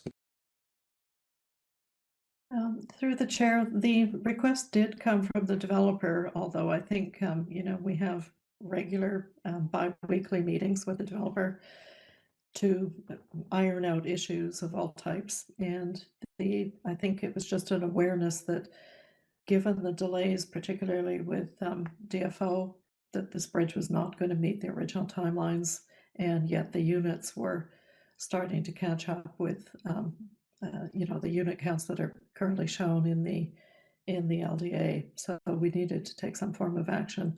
The developer provided us with their estimated completion dates and their unit build outs. And we, I would say, jointly looked at, what's the next reasonable opportunity to put a trigger in for completion of both the park and the bridge. And I understand that the bridge is certainly the big item. I think given the many delays we've had, and as Jonas mentioned, the really extensive process with Transport Canada and DFO, I believe the original land development agreement was probably not realistic. But yes, in answer to your question, the developer did request these timelines to be changed. That's great. Thanks for clarifying that. And I had a follow-up question, but you've provided the answer to it. So thanks for seeing ahead and answering my second question as well. Thanks. Thank you, Councillor French. I've got Councillor Anderson and then Hamilton. Thank you, Chair. I wonder if staff might satisfy my curiosity on another aspect of the report, namely, there's reference to a broader review of cumulative impacts on the Mamquam Blind Channel in the discussion of Fisheries Act authorization and habitat restoration and compensation. My question is, what is the process? Who are the actors involved in deciding on, for example, off-site compensation, if that might come up? And the reason I ask is because previous people that have been associated with the Department of Fisheries and Oceans, namely the late Bert Ianson and the retired Matt Foy, have had very close involvement with the Blind Channel waterway and have made recommendations in various reports. And sometimes I find that they seem to be lost in the files or somewhere and whatnot. But my question is, are you relying on the Department of Fisheries and Oceans to identify restoration and compensation, or other community partners involved in that compensation? What is the process for arriving at that package, restoration and compensation for habitat? Through the chair, the basics of the process are that the proponents and their environmental consultants will look at the project and identify anything that doesn't meet Fisheries Act requirements, and they will typically identify any areas where compensation is required and propose in a package that goes into DFO where this compensation will be provided. And they do that, I think, through their own knowledge of the site. I believe the latest resubmission was 400 and something pages long. They do a detailed review of the site conditions and the opportunities for restoration. So it's basically in the applicant's court. The DFO process involves referral of that application. I mean, they review it themselves internally, and I believe they refer it out to First Nations, and I don't know if they refer it to other agencies. Then they come back and meet with the applicants or give them kind of their verdict about what's working or not working. It's typically upfront, the discussions are between DFO and the applicant. I think the wording that you were referring to in the report, somewhere in this process, because DFO had received both the district application for Wanaic Park, and there have been discussions about oceanfront and, of course, the pedestrian bridge. DFO had been doing some meetings to question what's the bigger picture here, what is going on in Squamish, and what are the opportunities and challenges. So that's what that's referring to. But typically the proponent and their environmental consultants will initially propose the compensation. Thank you for that. I'll just then add that I think that the broader review, the cumulative impacts and the bigger picture for the Mamco Blind Channel are important topics for us to keep in mind ongoing. I have seen some habitat compensation projects proposed that might be not working with other recommendations made, in fact, by DFO regarding the system, the waterway system of the Mamco Blind Channel, whether we do plantings or we address the water quality. Sometimes different projects can accomplish different things, and maybe the whole picture needs to be considered so that we identify them properly. This is the basis of my interest and concern. Thank you. Thank you, Councillor Hamilton. Thanks very much, Mayor. So through the chair, I just want to make sure I understand things correctly. So first, do I understand correctly that phase B and C have proceeded before phase 3A? Is that correct? Yeah. Through the chair, yes, that's correct. Okay, I didn't understand that from reading the materials. Now I do. Okay, and we've got the advantage of some affordable housing coming through phase B and C. Did the district or the council request this of the developer to move phase 3B and C forward, or was that their choice to move this phase forward before the others? Through the chair, that was the developer's choice. That was their request. Okay, thank you. What I'm trying to understand, get a clearer understanding here, is the justification for the delay in the park. I'm separating this from the bridge because I see that the bridge, there's DFO, delay from DFO. But I don't see where the delay in the park was created by anybody other than by the developer, potentially by the developer themselves. Was there any from 2021 when they were issued the development, was it the development permit, DP 499, I think? From that moment on, have they been waiting on any permits that prevented them from building that park? Through the chair, yes, there has been a fairly lengthy process. First of all, the DP 499 was almost a 3-year process with the district to get that environmental DP issued. And the next step after that was issued is to go to servicing agreement, which is a more detailed level of design. And as the project moved from DP 499 to servicing agreement, there was some additional work needed to be done. The shoreline shifted and the high water mark had to be resurveyed, and a number of design changes to the park took place again. So there was a fairly extensive process. It wasn't just a simple step to go from environmental DP to servicing agreement. There was again a fairly lengthy internal review process and some additional redesign of the park took place in order to get that servicing agreement issued. So in terms of the justification, these waterfront projects, shoreline projects, they are full of details, and each change triggers changes in other parts of the design, and that's what took place following April 2021 was additional redesign work. Thanks. And just so I understand, that post-April 2021, the developer was still subject to delays or timelines that were outside of their control. Is that true? Yes, that's correct. Thank you.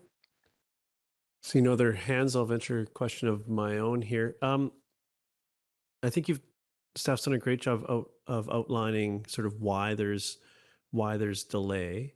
My concern is around that we're securing this the most in the best way possible to ensure that this does get constructed. We do have a history, and perhaps as a community, we're traumatized from this history of projects getting to a point where delivering the amenity is the breaking point, and then the community doesn't get the amenity. So that's what we're carrying into this discussion, just to pre-frame sort of, and maybe to frame some of the other questions we've been hearing. I think I'm feeling that around the room, and I share that concern. So I'm curious around staff's thoughts on our security and ensuring that these things happen in a timely fashion, and the resolutions to achieve that are being, or the solutions to achieve that are being presented.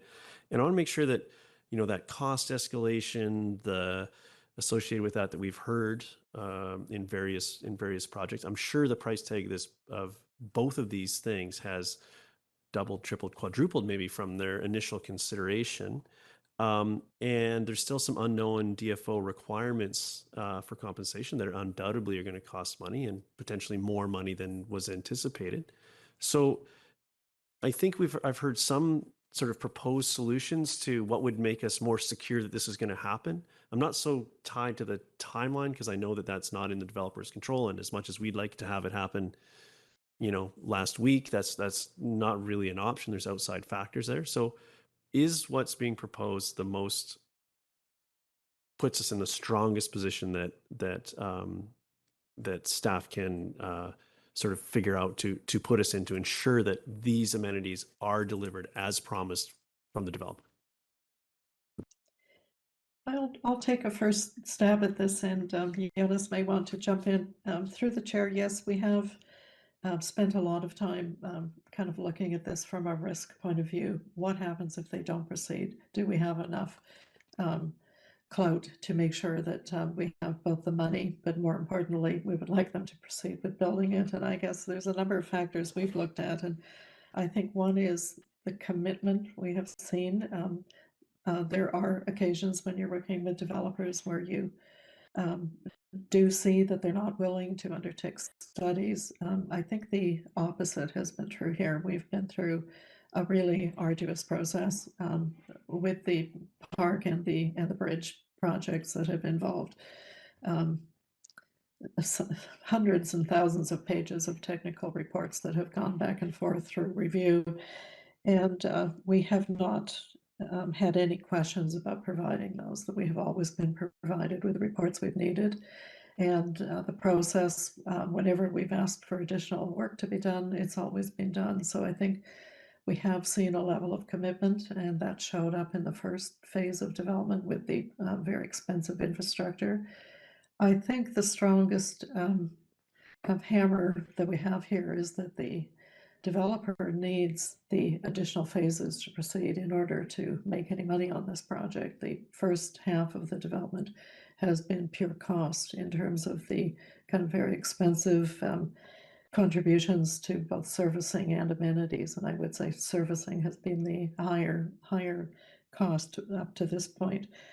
I think the incentive is there, and I think the tools we have to when we take a cost estimate, it usually comes with a built-in factor to allow for inflation. You know, we do know that changes, so the cost estimate always does include that. I think the strongest incentive is that if they cannot move the project forward beyond the phase 3 and 2 and 3 housing units, they're in a fairly serious situation. And these amenities have also been promised as part of their disclosure agreements with their purchasers. So that's an additional incentive, although the district has no control over that. But maybe Jonas wants to add something to this.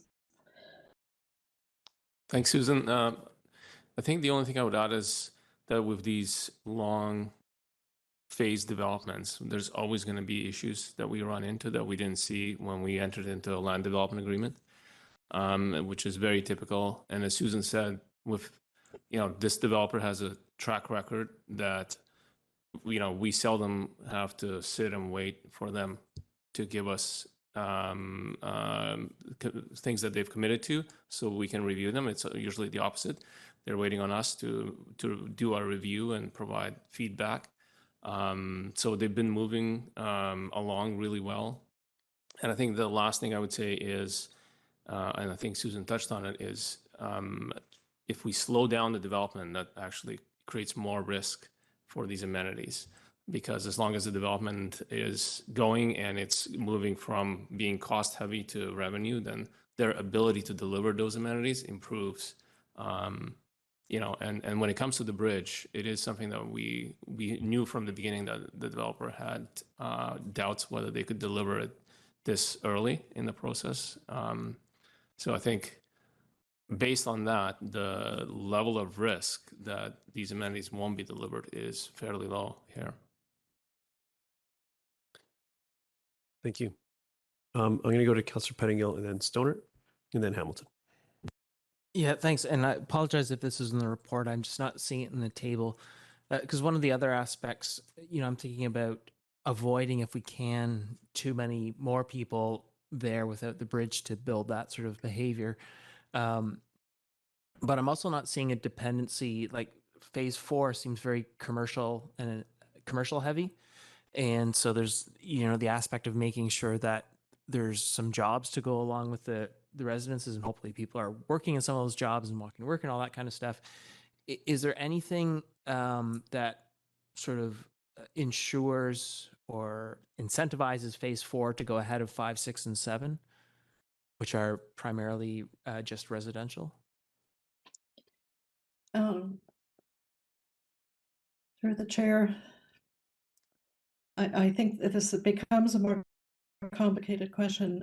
As I believe the future phases 5, 6, and 7 are going through their own process of reconsidering the density and the land uses. So council has a lot of control over how and when those future phases will proceed. I think all we have on the books right now with any certainty is going up to phase 4A, which is the amenity building, and the 479 units that have been approved. I think council just simply has the power of saying yes or no to any changes on the south half of the development. And I think that's a fairly strong hammer there. Okay, thank you. And just a point of clarification, I've heard the 479 unit number a few times. Is that 479 additional units or like units that come with phase 4 in total? Because I'm seeing 50 to 60 on our table. Or is that 479? That's the total from 1 through phase 4? Yeah, through the chair, that's the total for the phases 1 to 4. Phase 4A does not have any residential units, so practically this is phases 1 to 3. And those have all been approved, so those numbers are pretty fixed. They're under construction, all of them. So I think that's where it stands until the bridge is built.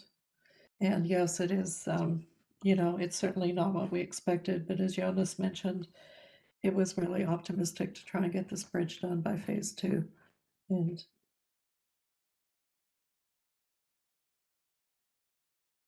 Okay, thank you, Councillor Stoner. Thank you. When do we expect to complete the servicing agreement for the pedestrian bridge? the servicing agreement will come after DFO approval. So the sequence of approvals will be, first of all, the DFO approval has to come in, and we don't know what shape what that will look like, but that has to come in first. Then the district issues DPA 1, the environmental DP, and then the servicing agreement that comes with the cost estimate. So, that's the general sequence. So we're expecting DFO to come through within the next few months. The bridge has been designed for some time. I don't think the servicing agreement will require a huge amount of additional work, but until we hear from DFO, we don't exactly know that.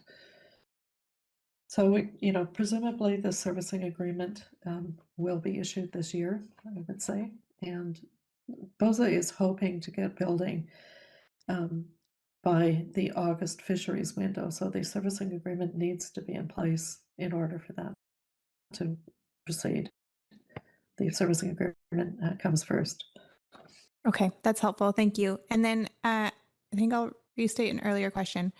Is there any risk, or what is the risk of tying the pedestrian bridge completion requiry date to the occupancy permit of the final unit for phase 3A.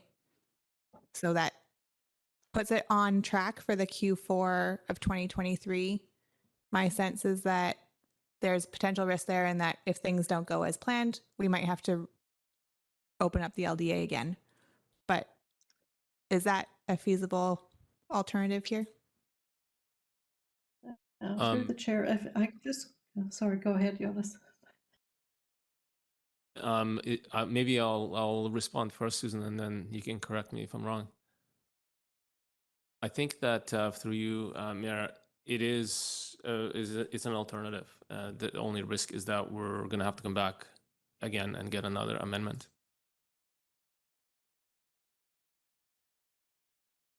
Thank you, Councillor Hamilton.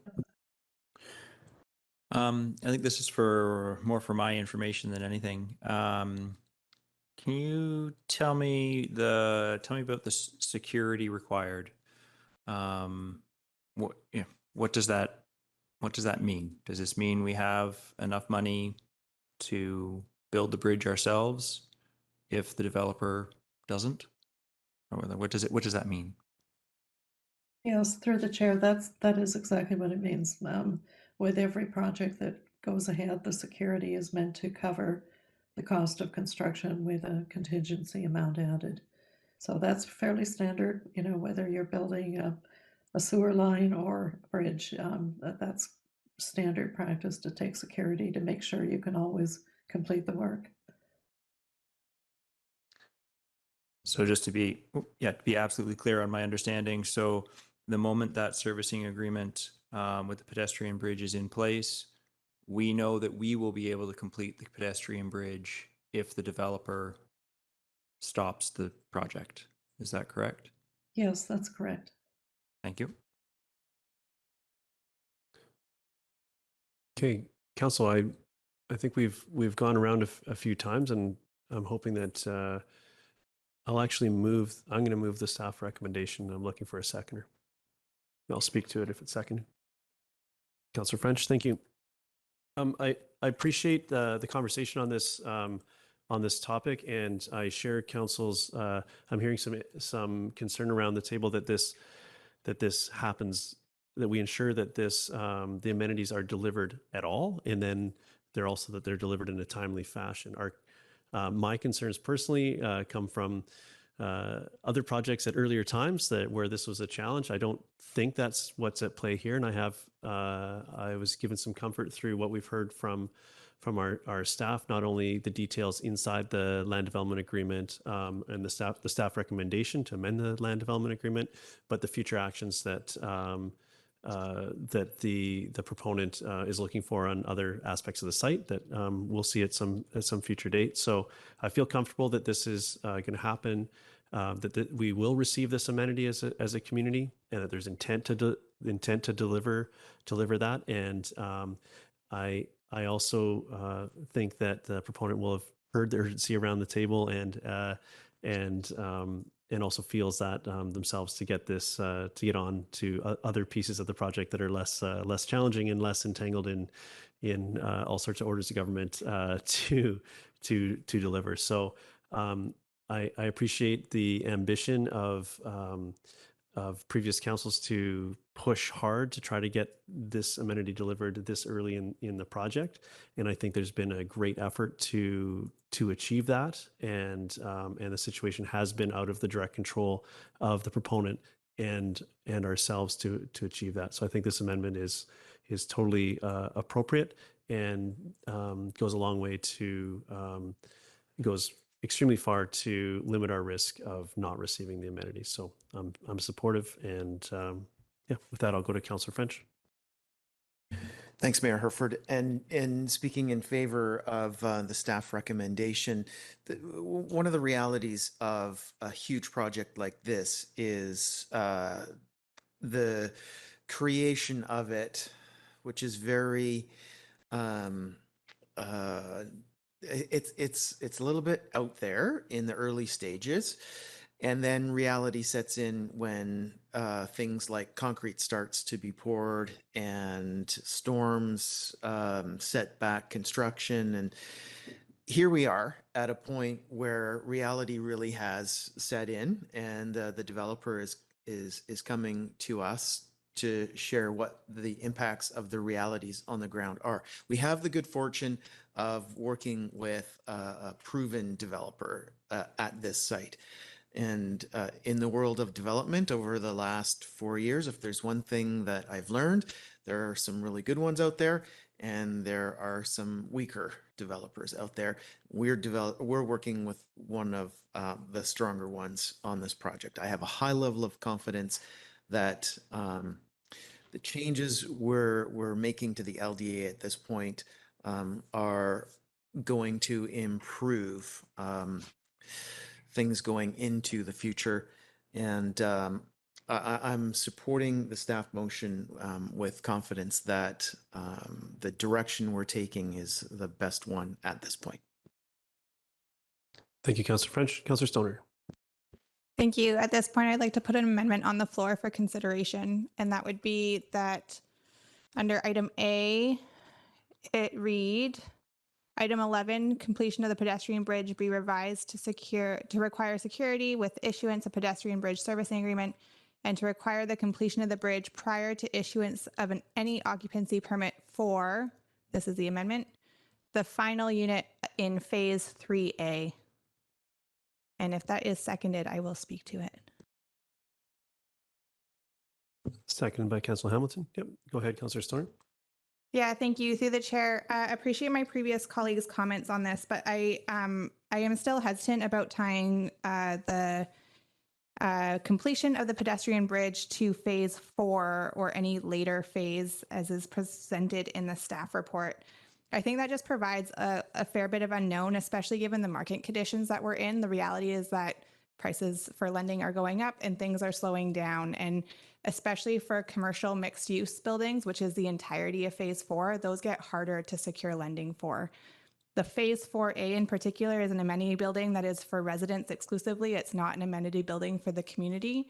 And so I think that we are actually letting go of a fair bit of power here to make sure that we get the amenities that we negotiated very hard for through the development of this original land development agreement. So I don't feel comfortable with tying it to the occupancy permit for phase 4. If there are really ongoing delays, then I think that gives staff the opportunity to come back for additional LDA review, which I realize is maybe not ideal, but I think it just puts us in a safer position as a community. And I would feel more comfortable with that amendment. Thank you.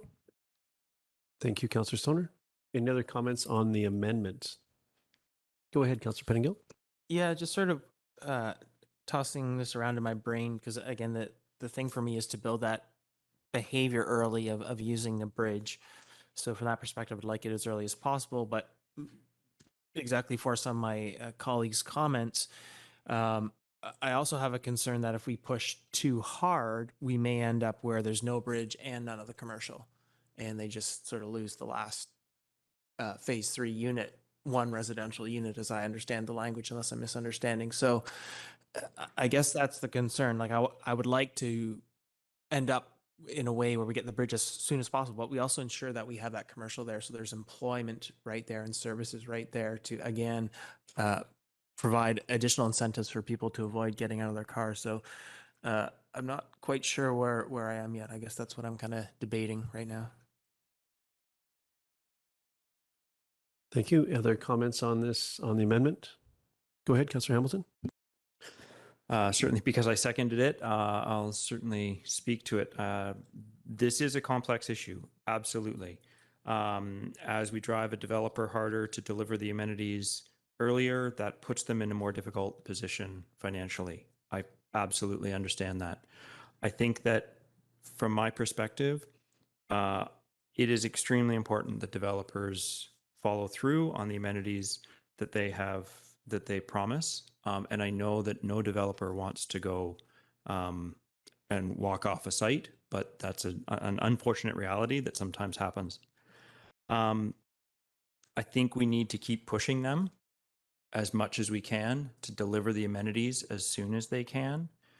And the cost of this, in my mind, is if they really can't deliver, then they can come to us again and tell us why they couldn't deliver.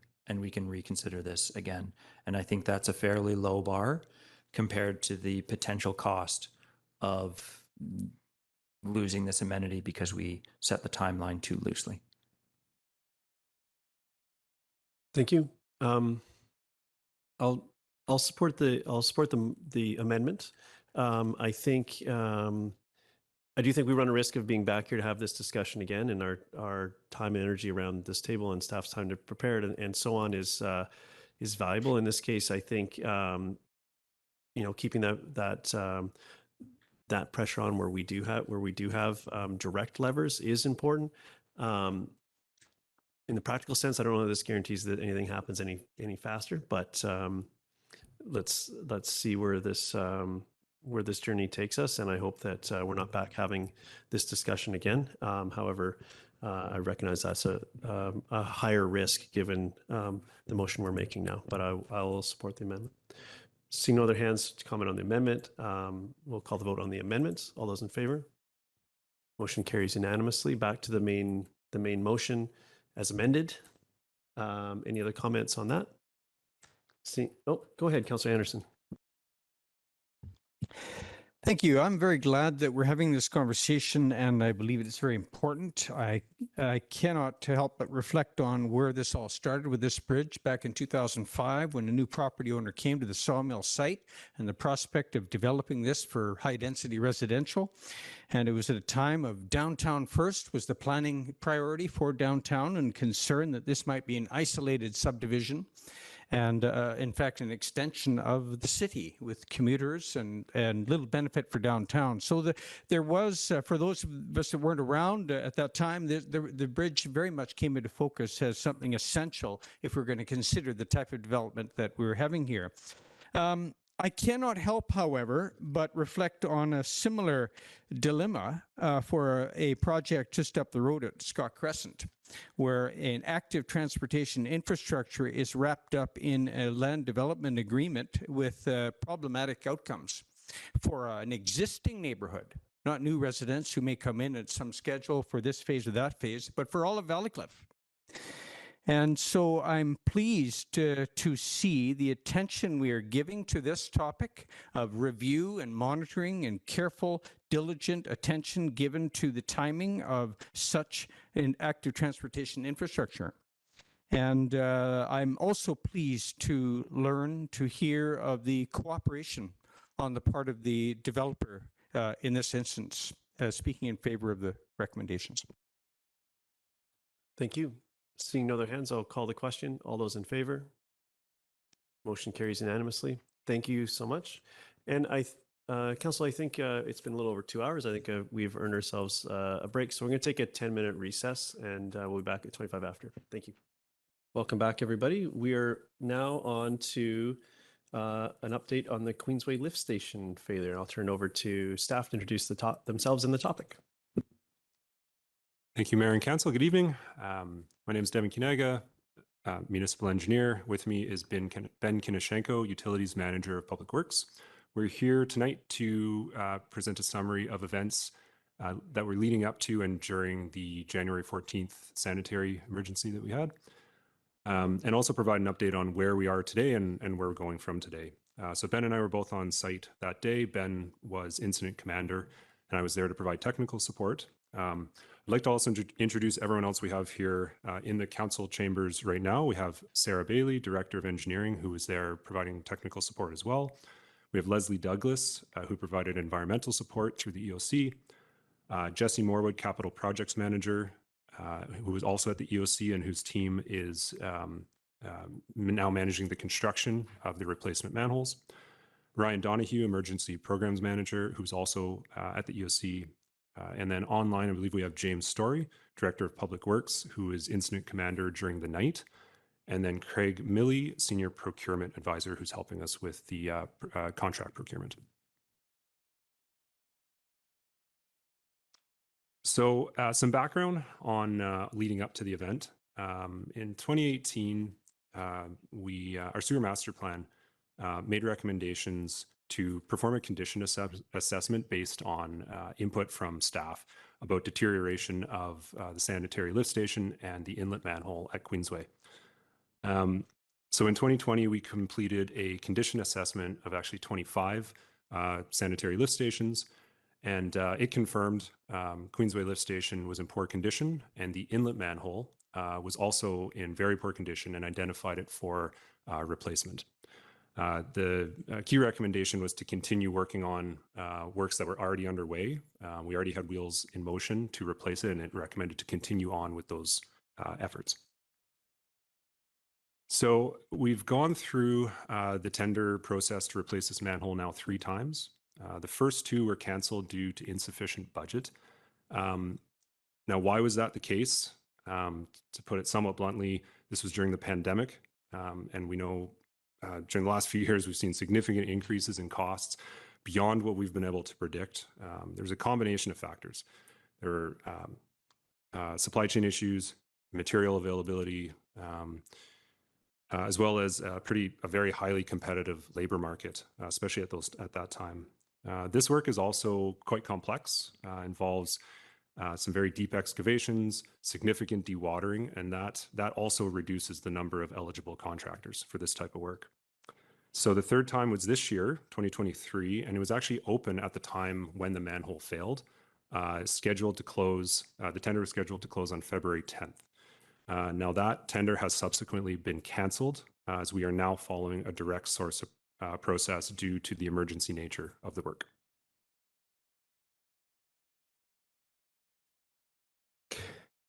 Good evening, Mayor and Council. My name is Ben Kinoshenko, as Devin mentioned, and my role with the district is that of Utilities Manager in the Public Works Department.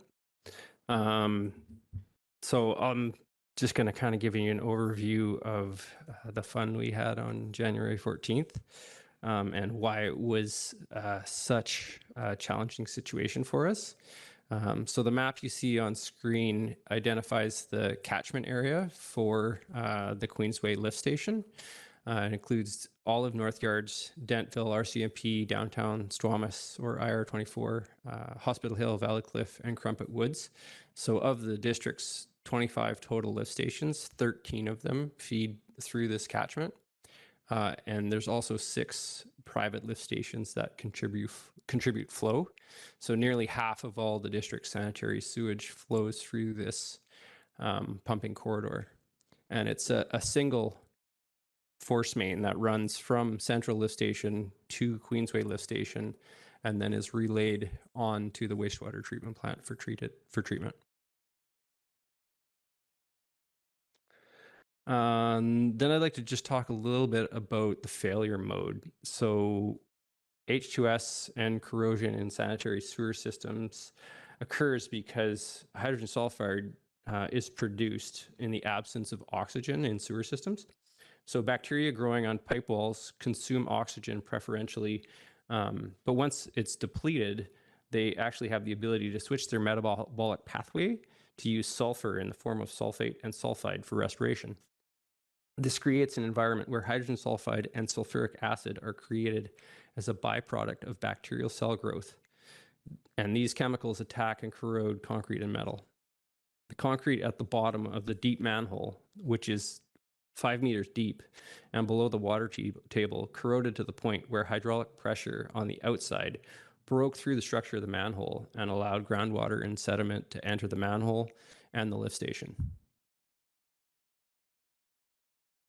So the manhole that failed is kind of like the linchpin of the whole system. So you have all of the force main flows coming from Central Lift Station, which is basically collecting everything downtown, Valleycliff, most of what I mentioned.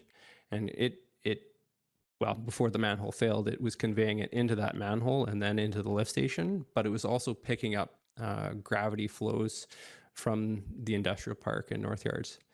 And the reason that that manhole is so deep is because in order to get gravity flow from those areas, you have to have slope to do it. So you start at the high end, very shallow at the most distal parts of the system, and then by the time you get to this location, you're in a very deep situation.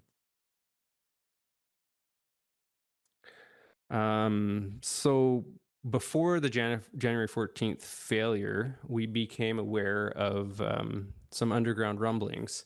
So on Monday, January 9th, staff were on site. They discovered this sinkhole. And it got everybody pretty riled up. So we immediately started making a plan to install an emergency bypass of the lift station. It was probably the most complicated job I've been involved in my career.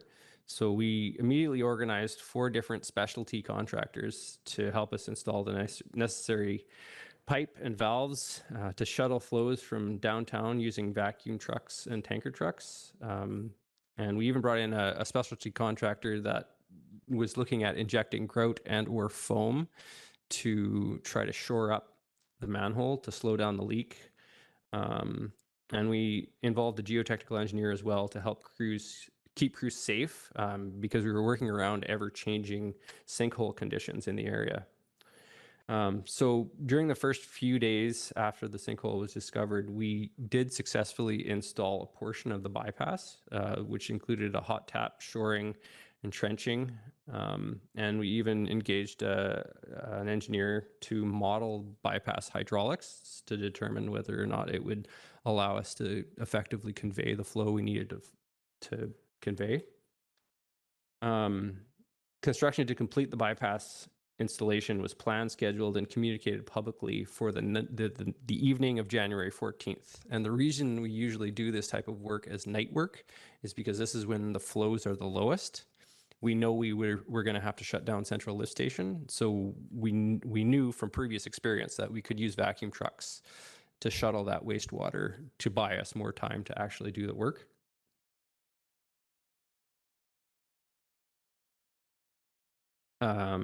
So constraints, the fact that we were able to put this together within a week, to me, is pretty impressive in my world. Some of the constraints we were dealing with were specialty contractor availability. There is one contractor that I'm aware of in the Lower Mainland and all of BC that does the hot tap work. So that was one of our constraints. And then weather was the other one. Again, having to shuttle flows using trucks for a period of time. We want to do that in a period of dry weather. So we actually delayed the work by a few days because there was a wet weather system coming through. And the goal being to support the manhole in place until the active tender could be awarded and a general contractor could be mobilized to the site to actually complete the manhole replacement.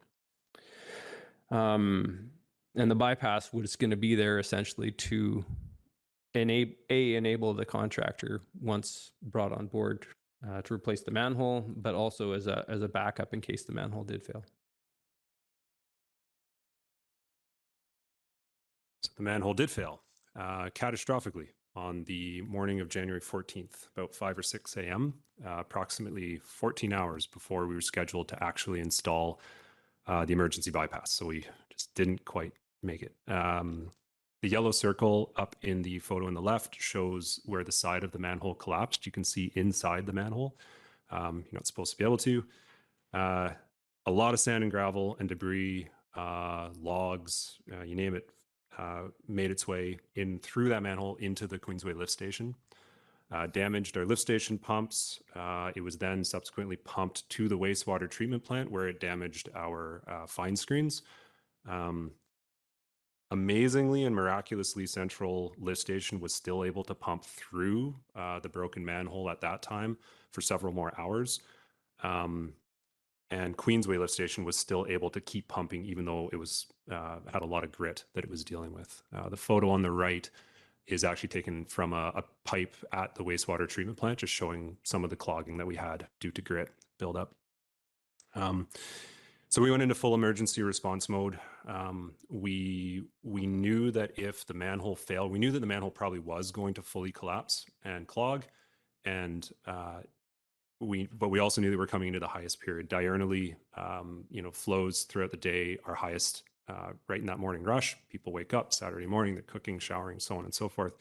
And so had this blocked immediately, we would have spilled a lot sooner than we did. So thankfully it didn't.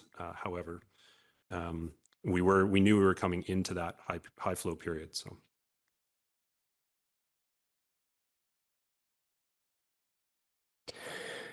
So response on January 14th and 15th, I took on the role of incident commander.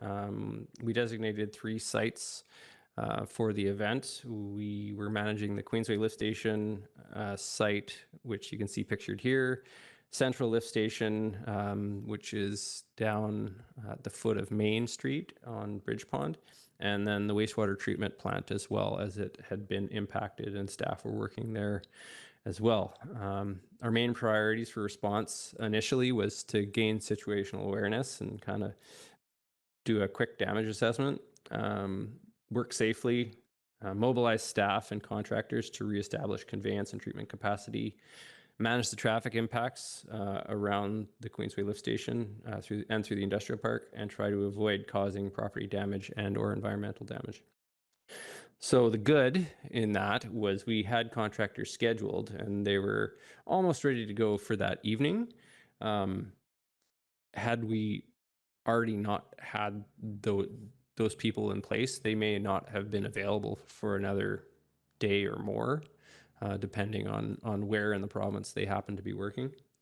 The unfortunate part of that was that most of them were still asleep because they were preparing to be there overnight that night. So they had to be, rudely awakened, and it took them a while to mobilize the site. We called out almost all of public works staff, including some former staff members who are still casuals with us. They came in to help, as well as staff from engineering, environment, communications, emergency management, senior leadership team, and then several other local contractors and specialty contractors from out of town provided help, as well as geotechnical and civil consultants. So it was a very busy site. Around 9 a.m., the manhole completely caved in and did plug the inlet to the lift station wet well, which we had surmised would happen very quickly. And then the EOC was able to get up and running around midday.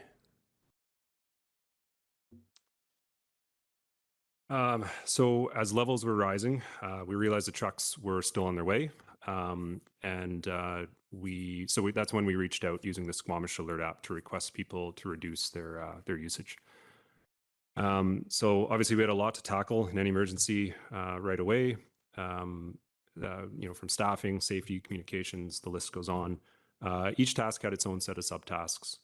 So for example, traffic control, we had to shift traffic on Queensway to provide room to work. So we detoured one lane through the CN rail yard, but that involved contacting CN on a Saturday. We actually had to regrade the portion of the road because it was in such rough shape, connect with BC Transit, draw plans, set up the actual traffic control. And all this took multiple staff members all doing their part at the same time. So I point this out just to give an example of the complexity of the situation, how there are a lot of moving parts. But what I saw happen that was great was what needed to happen happened when it needed to happen in that moment. So those first few hours were very fast paced, but a lot of good things happened in those first few hours. On site, as the day progressed, we knew we needed additional technical support. So we engaged some local consultants. Actually, right away, we got a geotechnical engineer out because safety was paramount. And we had a lot of unstable ground conditions, a lot of movement. We could see the ground sloughing and falling apart as we were standing there, and we needed to work around it. So we had a geotech out first. We also then involved a civil contractor and a civil consultant to help provide technical oversight on the immediate remediation that we were working on, but also to ensure that our actions in that moment didn't hinder future replacement, because we knew we had to come in as quick as possible and replace these manholes.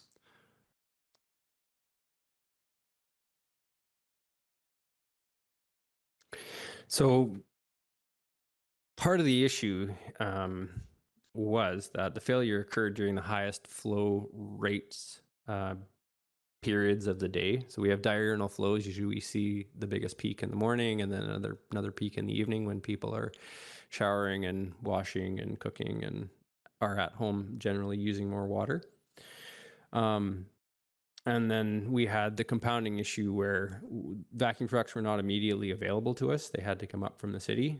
So wastewater quickly began surcharging in the gravity mains and lift stations throughout the affected portion of the collection system.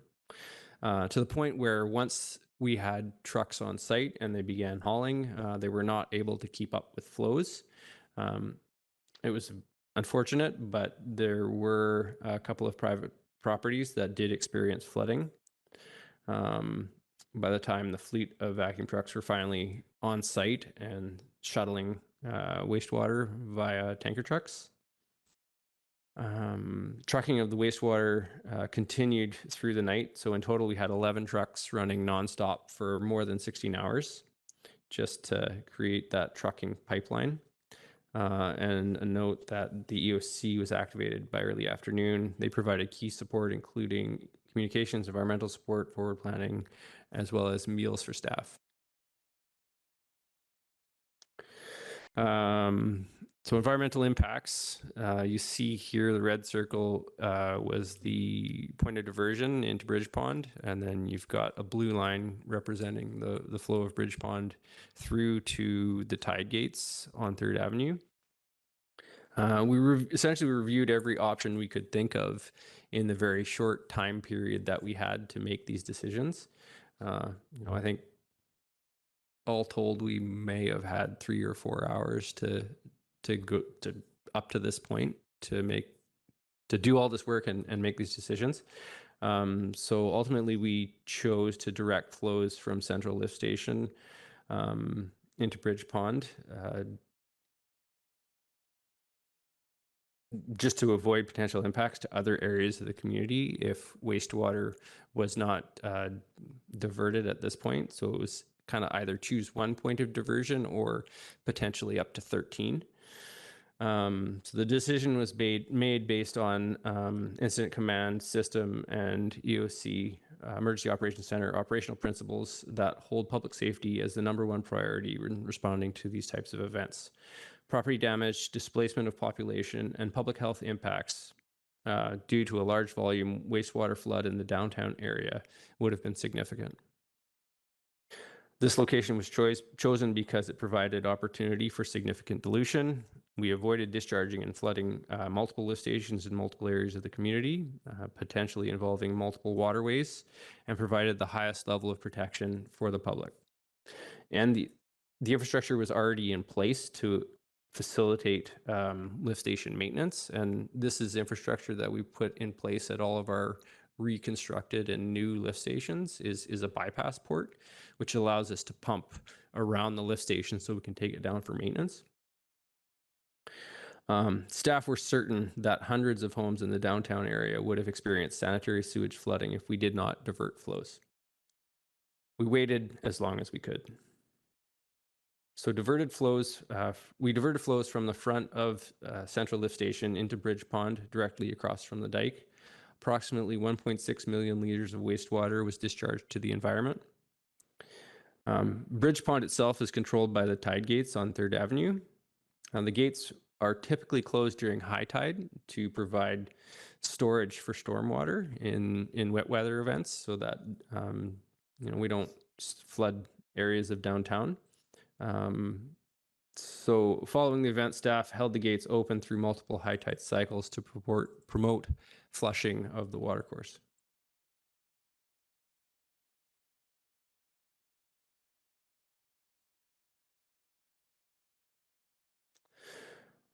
Staff also followed the applicable regulatory protocols, reporting the event to Emergency Management BC and subsequently updating the Ministry of Environment and Climate Change Strategy to support the public works recovery response to the sewage event. Environment staff, through collaboration with the ministry, commenced monitoring of the watercourse on January 19th. A local QEP or a qualified environmental professional was hired to design and implement a water quality sampling program to determine the impact on the receiving waters. Samples were collected almost daily for the first 3 weeks and every other day for the 4th week. The monitoring program was in place from January 19th to February 10th. Sampling results indicated sewage had been flushed from Bridge Pond after about 3 weeks. The DOS, the QEP, and the province agreed that sampling could be discontinued after February 10th. No further monitoring is currently planned. It took a few days to fully implement the sampling program due to the need to engage a QEP, sort through which provincial and federal regulations and guidelines would need to be applied, develop a holistic sampling plan, and obtain the necessary equipment and materials. As current staff have had the good fortune not to have to deal with this type of event in recent history. The QEP's draft report has been submitted to the Ministry of Environment, and we are awaiting feedback. The report will be released publicly once the feedback is received and any amendments are made.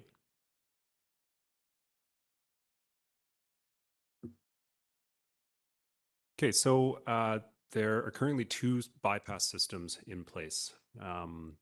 The one shown being constructed on the left is the one that allows Central Lift Station to pump around the inlet manhole, or where it was, and the lift station. It's actually pumping all the way from downtown directly to the wastewater treatment plant now. The second on the right is actually for specifically for the business park in North Yards area that is separate from Central Lift Station. It's what we call our gravity system in that area, and it is being bypassed currently with temporary above ground diesel pumps. So it's important to note that these bypasses were installed as emergency measures. So they were not designed to meet our peak wet weather flows. The greatest impact to our central lift station is when we get a combination of a lot of rain and high river levels, which can happen during different conditions. And we so far have been very fortunate to not experience. However, we are coming into spring conditions. Also, the above ground bypass system has to date required quite regular staff involvement and can be vulnerable to clogging, resulting in a draw on resources. So key being here, all of these reasons above, we still consider this to be an emergency response.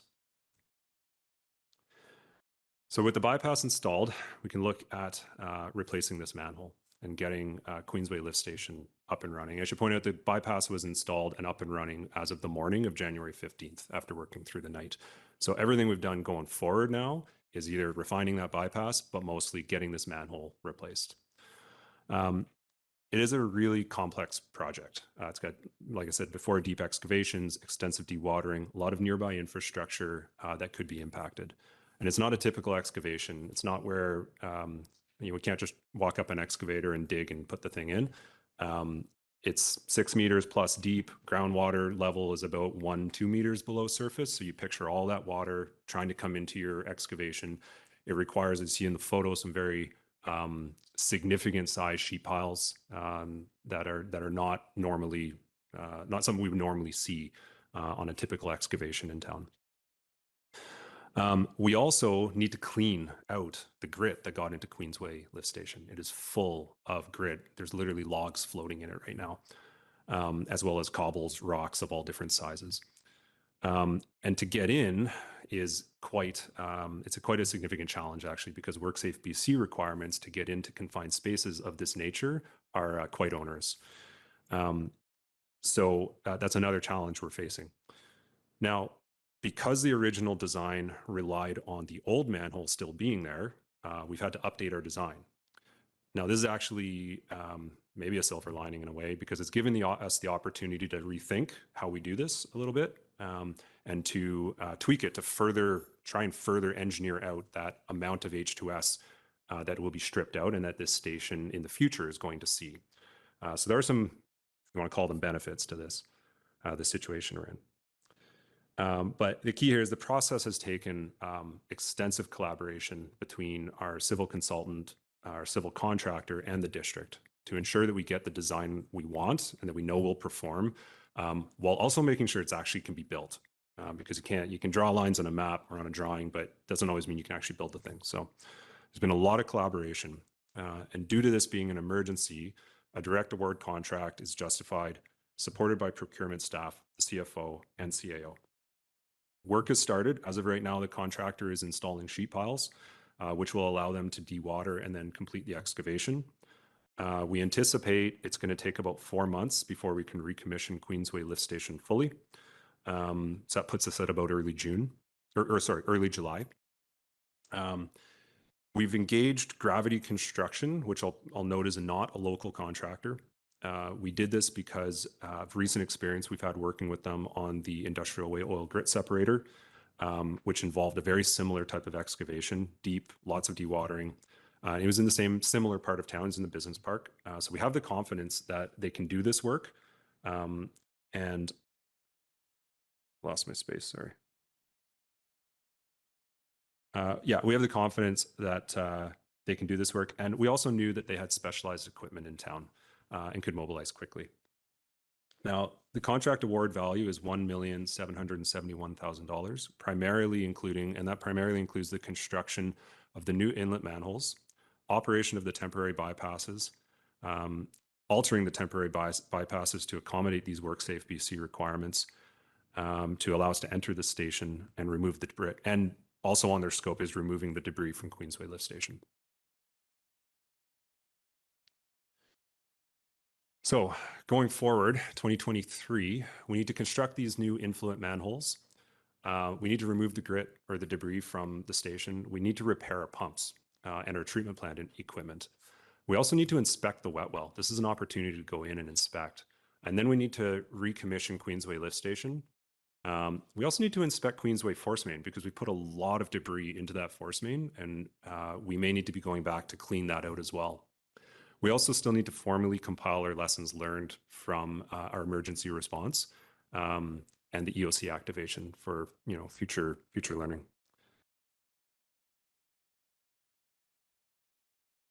And looking forward beyond this year or beyond those steps, once the manhole is replaced, we really need to set our sights on rehabilitating the lift station. So while the manhole was the most damaged by H2S, the lift station is also heavily deteriorated from what we've seen from above and from condition assessments that we have completed. However, we haven't been able to go to the very bottom of the wet well, which is where the worst condition would be. So cleaning out the grit requires going in and going right to the bottom of the wet well. And that's something that we're going to take advantage of, and we're going to take advantage of the opportunity to enter the wet well, to inspect it, and collect as much data as we can to then be able to use as an input into the rehabilitation.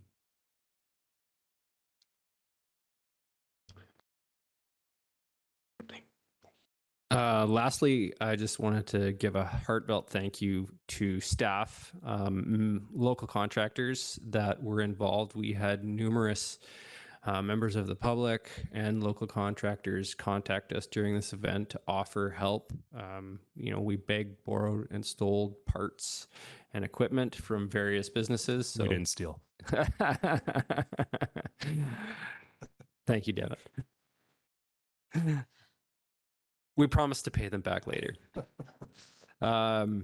Thank you to residents who reduced their water consumption, and also to the neighboring municipalities who loaned us their staff, and in some cases paid their staff wages to come help us out.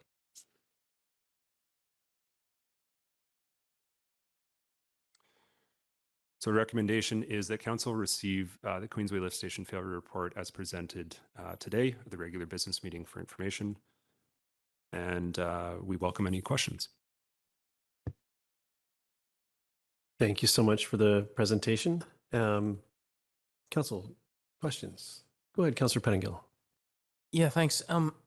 Earlier in the presentation, you made a reference, and I think I'm getting the term wrong, but that there are channels designed to accept waste so you can do some maintenance and so on.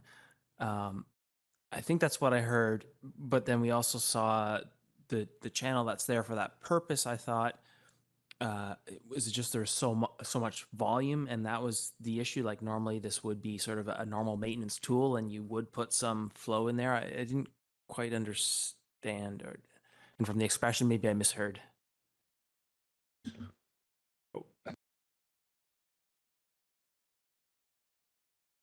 To the Through the mayor, I'm not completely following the question. Were you referring to the bypasses at the lift stations?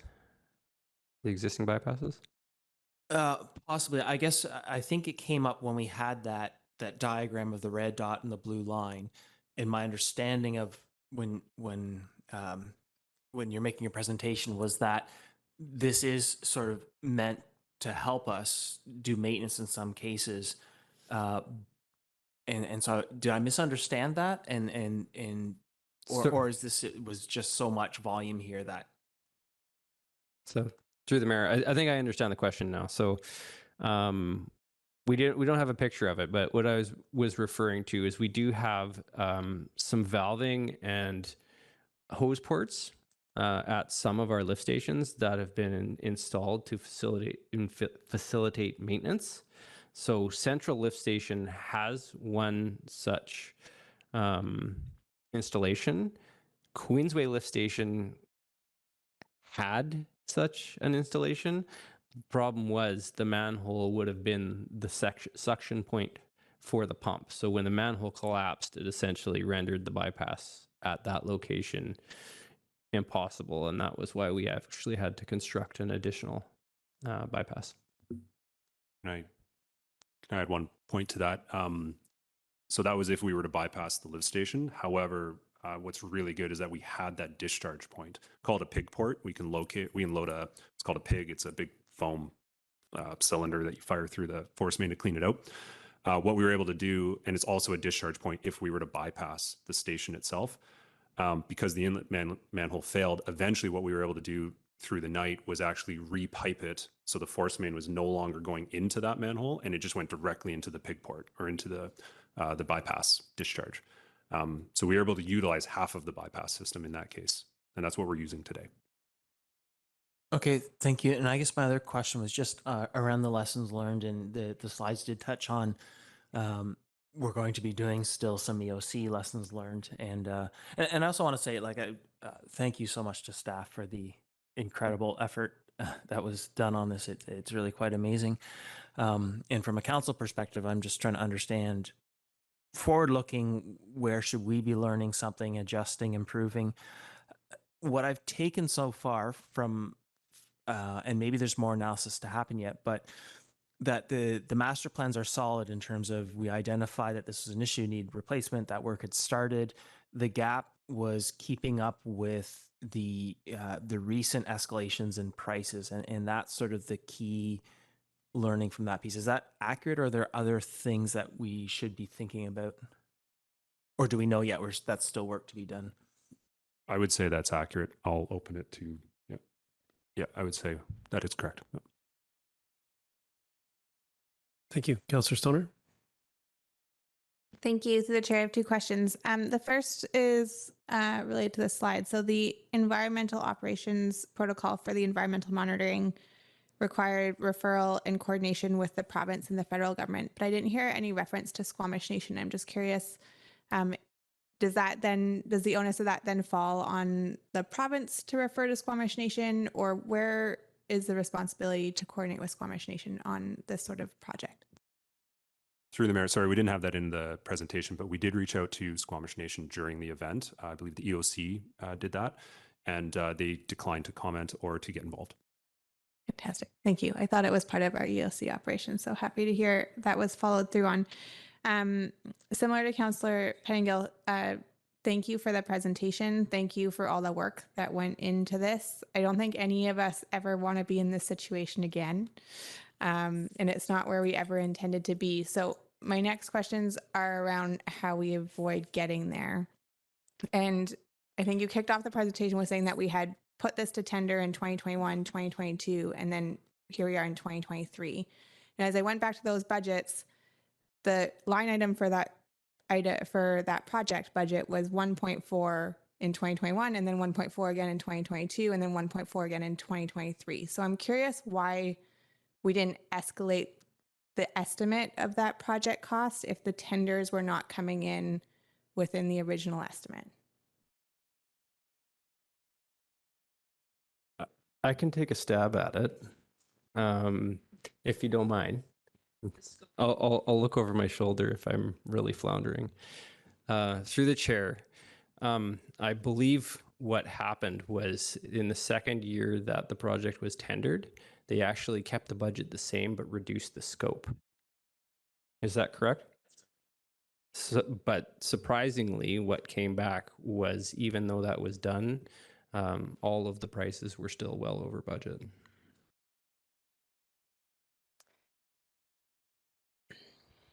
So I wonder, in hindsight, the hindsight's always 2020, and the reflection of, I think this is more so for council to consider as we move forward. We haven't actually increased the budget on the wastewater treatment fund in a few years. We've kept it steady.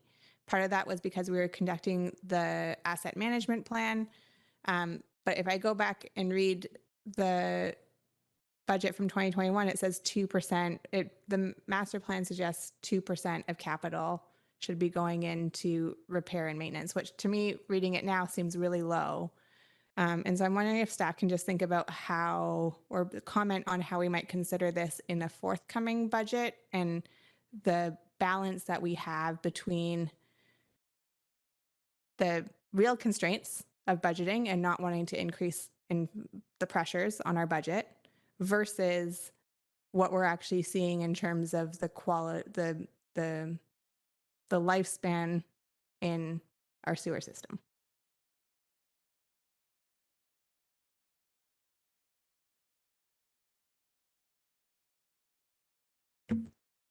Hi, through the chair. I'm Sarah Bailey, Director of Engineering. I'll take that question. As Devin mentioned at the start of the presentation, the last sanitary master plan was done in 2018, and the rate escalations you're talking about were a result of that rate study.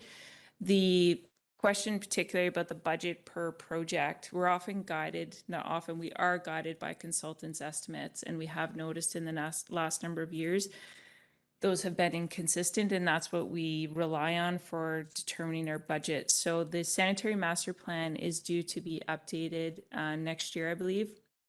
As part of that study, we'll again have updated numbers for each of our projects. Ideally, those will take into account the market conditions that we've seen, and the rate study will again be done to help guide us on that budget increase. So if the rate study is showing that they're recommending an increase, we'll bring that back to council for endorsement at that time. Thank you. Council, any other questions? Oh, sorry. Oh, sorry. Thank you. Excuse me. Thank you for the chair, through the chair. I just wanted to add a little bit to what Ms. Bailey was saying. Just for context, the master plan informed the rate increase for the reserve, but the reserve is currently healthy and is sufficient to manage the master plan and then some at this point, which is why you've seen a few years ago now that the recommendation was not to increase the rates anymore. So although the master plan will redo those rates, it isn't an impact on the individual projects that are going into the financial plan currently, just for further clarity there. Thank you. Thank you for that. Councillor Pettingill? Yeah, thanks. And just listening to this discussion, and so I gather the rate studies, then it's not feasible to do them every year. But given that, if we are in a, if we're going to start seeing periods of sudden significant escalation and so on, does that suggest we should adapt our processes where, and I'm not sure, I haven't fully thought this through, but when, we'd say, hey, the rate study from 2018 is saying this, but on the ground, we're seeing escalations of 50%, and like, what do we do here? Or do we really, are the reasons why we would really hold ourselves to that rate study still? Through the chair, I think bigger picture, we try not to be too reactive. Sometimes there's, obviously in the past number of years, COVID has had a large impact, but there are other factors that do happen over the course of construction that can also change pricing. various examples of certain supply chain shortages unrelated to COVID. So we don't want to be too reactive in how we approach this and bring forward, constant rate studies. So I think we can say now that we have some data over the past 2 to 3 years that yes, it's time and we're due. And I think we'll evaluate that as we go without trying to jump too far ahead, because there can be various conditions that can affect pricing. So I think we can say now it's time to look at that rate study again, and we're doing that as part of the master plan, and that's the right action at this time. Thank you. Councillor French. Thanks, Mayor Herford. Thanks for this presentation. It was eye-opening. The images told me a story that I didn't hear and see during the event. And I saw from those images a stressful situation. I at the time, understood it had to be stressful for the staff that were involved. And those pictures just tell me that I was probably underestimating how stressful it was. In conjunction with some of the numbers you've given us, 11 trucks running nonstop for 16 hours, 1.6 million liters going into the estuary, 6 meters underground. I don't want to be the person who is going to go down there. And whoever gets that task, advance kudos to that person or people way braver than me. My question is, I think that in the presentation, we probably heard about dates and targets, but I didn't specifically hear, is there a target date for moving off of the temporary bypass and over to the permanent fix? Through the mayor, so that date is pretty much the end of that contract, roughly beginning of July. It's going to take that long before we can actually flip the switch and get the wastewater flowing into Queensway Lift Station again. I'll also add, Devin kind of briefly touched on the alternative measures required under WorkSafe BC. So now that we have a formal contractor taking over this temporary bypass, what they have to do is almost reverse engineer the work we've done. So they're actually now have an engineer looking at it to say, yes, we feel that this is a suitable temporary bypass to allow you to do your work. So now that contractor's taking it over. So the bypass, as they work through and reverse engineer what we've done, they will end up with a robust bypass in the interim. So it's less susceptible to failure now that that contractor's been brought on board.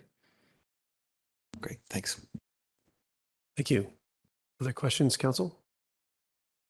Thank you so much for the presentation. I'm curious around. I understand the obviously the urgency around having this work performed, the emergency nature of it, and why we chose to go with the contractor that we did.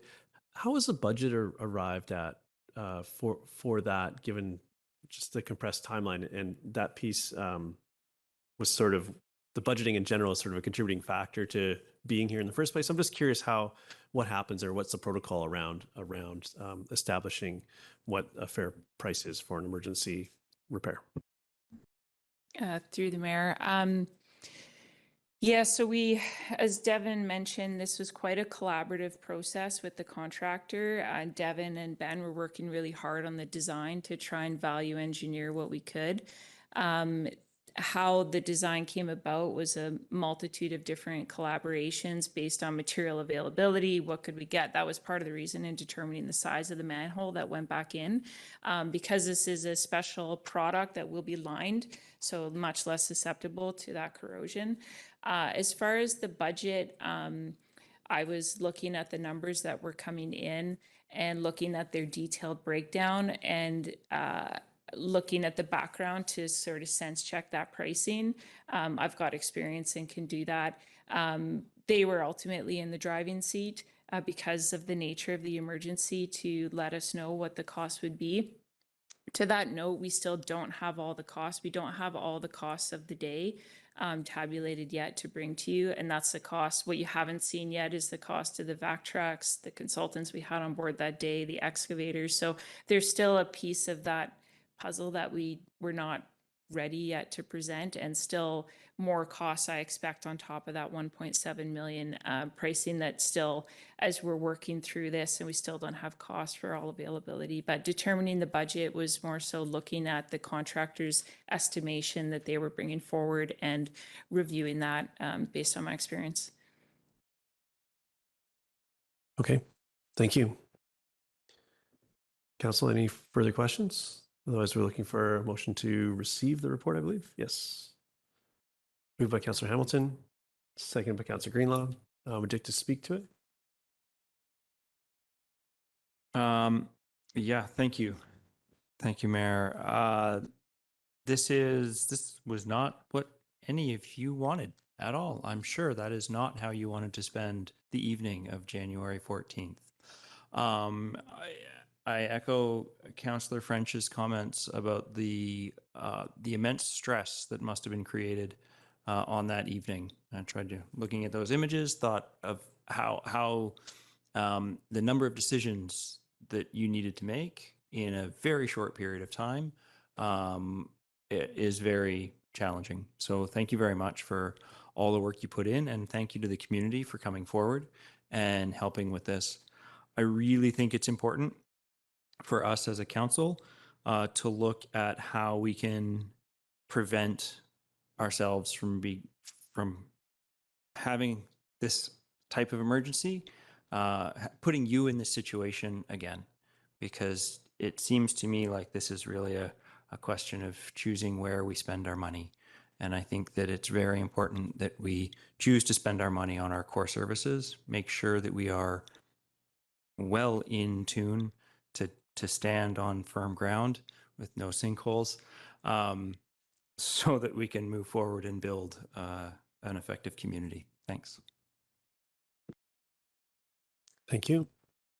Anyone else to speak to this? I'll take the opportunity to thank everybody involved with this project. I think the response was truly remarkable, and as much as I think we can all agree that one liter of spilled wastewater is probably 1 liter too many.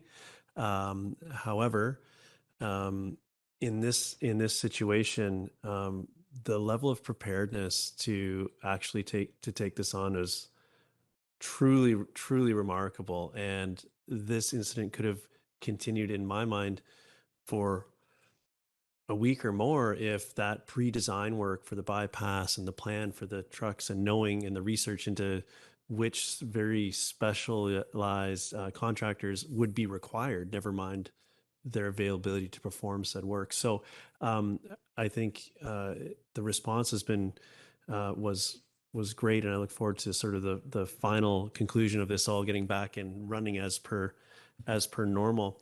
There is the intricacies of our budgeting process that we'll need to, I think we're all collectively aware of going into not only this budget cycle, but subsequent steps along the way. And I think that that's a lesson that we all learned through this, or was reinforced for us through the stress of this. And I look forward to finding a path forward with my council mates and all of our staff's expert advice along the way. So thank you so much for all your work and for keeping us out of this mess. Probably a million, the vast majority of the time. And so thank you for that. And with that, I'll call the question. All in favor? Motion carries unanimously. Thank you so much. Okay, Council, our next order of business is an ask from the Squamish Lillooet Regional District Service Establishment Amendment Bylaw to adjust maximum tax requisition for the Sea to Sky Corridor Recreation Trail Service Establishment. Do we have someone to speak to it, or are you going to move? Before we do that, we've got a question here, and also I did want to highlight that there was a typo in the motion, and I have the correct motion here, which I can read out. But essentially, there's a double cited and then cited again. So the first cited clause is incorrect and will be removed. And we'll just speak about this motion in that context going forward.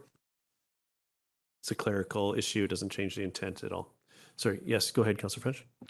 Thank you. I'm curious, what is this money used for? Is there anybody here who can answer that question? I'll take. So this is Sea to Sky Trail is essentially what this is a funding mechanism for Sea to Sky Trail. And through the intricacies of the budgeting process at regional districts, this is something that sets their maximum allowable ask or increases their maximum allowable ask, but isn't itself an ask. So this just changes the envelope that they can operate within as they look to make that ask. So it's kind of a two-part equation, and it's once every 5 years that they can look at increasing the maximum ask. But again, that's separate from setting what that ask actually is inside of that envelope. So Sea to Sky Trail, maximum funding, no actual ask at this point. It's just setting the stage for asks in future. Perfect. Thank you. So with that, Councillor Stoner, do you want to move? Thank you. I'll second that. Any discussion? All in favor? Motion carries unanimously. Thank you so much. We had no late agenda items. We had no correspondence for action requested. We had nothing referred from the consent agenda. We don't have any approval of minutes referred from the consent agenda. Any business arising from minutes? No. 16 is committee minutes and reports. None there. On to notice of motion. Any notice of motion? Seeing none. We have no council or staff in camera announcements. We had no unscheduled public attendance. Open question period. Seeing none. Council or staff announcements. Go ahead, Councillor Pettingill.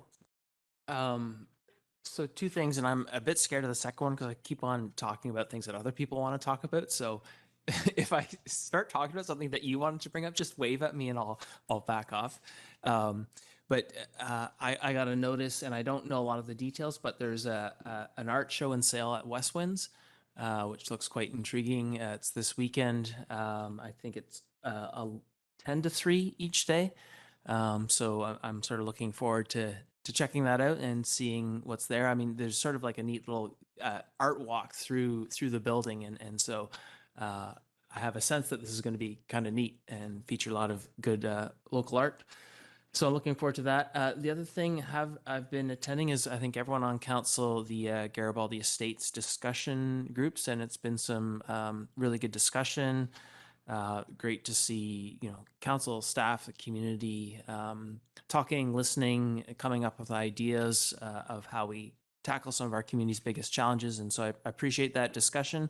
I would encourage, it is important that we're listening to the people in that neighborhood, but this is a neighborhood in our community, and I think it is worthwhile for people that don't live in the estates to participate as well. And you can go to letstalksquamish.ca to provide feedback. The staff has prepared an excellent guide in terms of some of the things we're considering and some of the opportunities and how we make sure this stays a very livable, welcoming neighborhood. And so I want to thank everyone involved and encourage people to, I guess, schedule to come to one of the sessions and I guess I will say, and go to letstalksquamish.ca and provide some feedback and for the whole community, not just that neighborhood. Thank you. Thank you very much. Anyone else? You did speak about a couple of things that I was going to speak about, but that allows me to be brief for which might be a refreshing change. But I'll echo your sentiments around the Garibaldi Estates process. It's each session has been different, and it's been great to see all the different opinions of the community around the future of the community as a whole, and also and this neighborhood's piece in that. There's still opportunity to attend in-person sessions. There's an online session happening as well, and there is capacity to add if there's demand for additional time. So if you're interested in attending, please register, and most importantly, for the entire community to engage on our Let's Talk Squamish platform and offer their feedback into this planning process. We really do want to hear from you, and if you want to have your voice represented in the final product, this is exactly how you do that. So that's all then that has been consuming quite a bit of my extra time, where normally I'd have some more updates about other things happening in the community, but stay tuned until next time, I suppose. Anyone else have anything while we're on this? So with that, we'd have no motion to close. We're looking for a motion to terminate. Goes to Councillor Hamilton, seconded by Councillor Stoner. All those in favor? Motion carries unanimously. Thank you.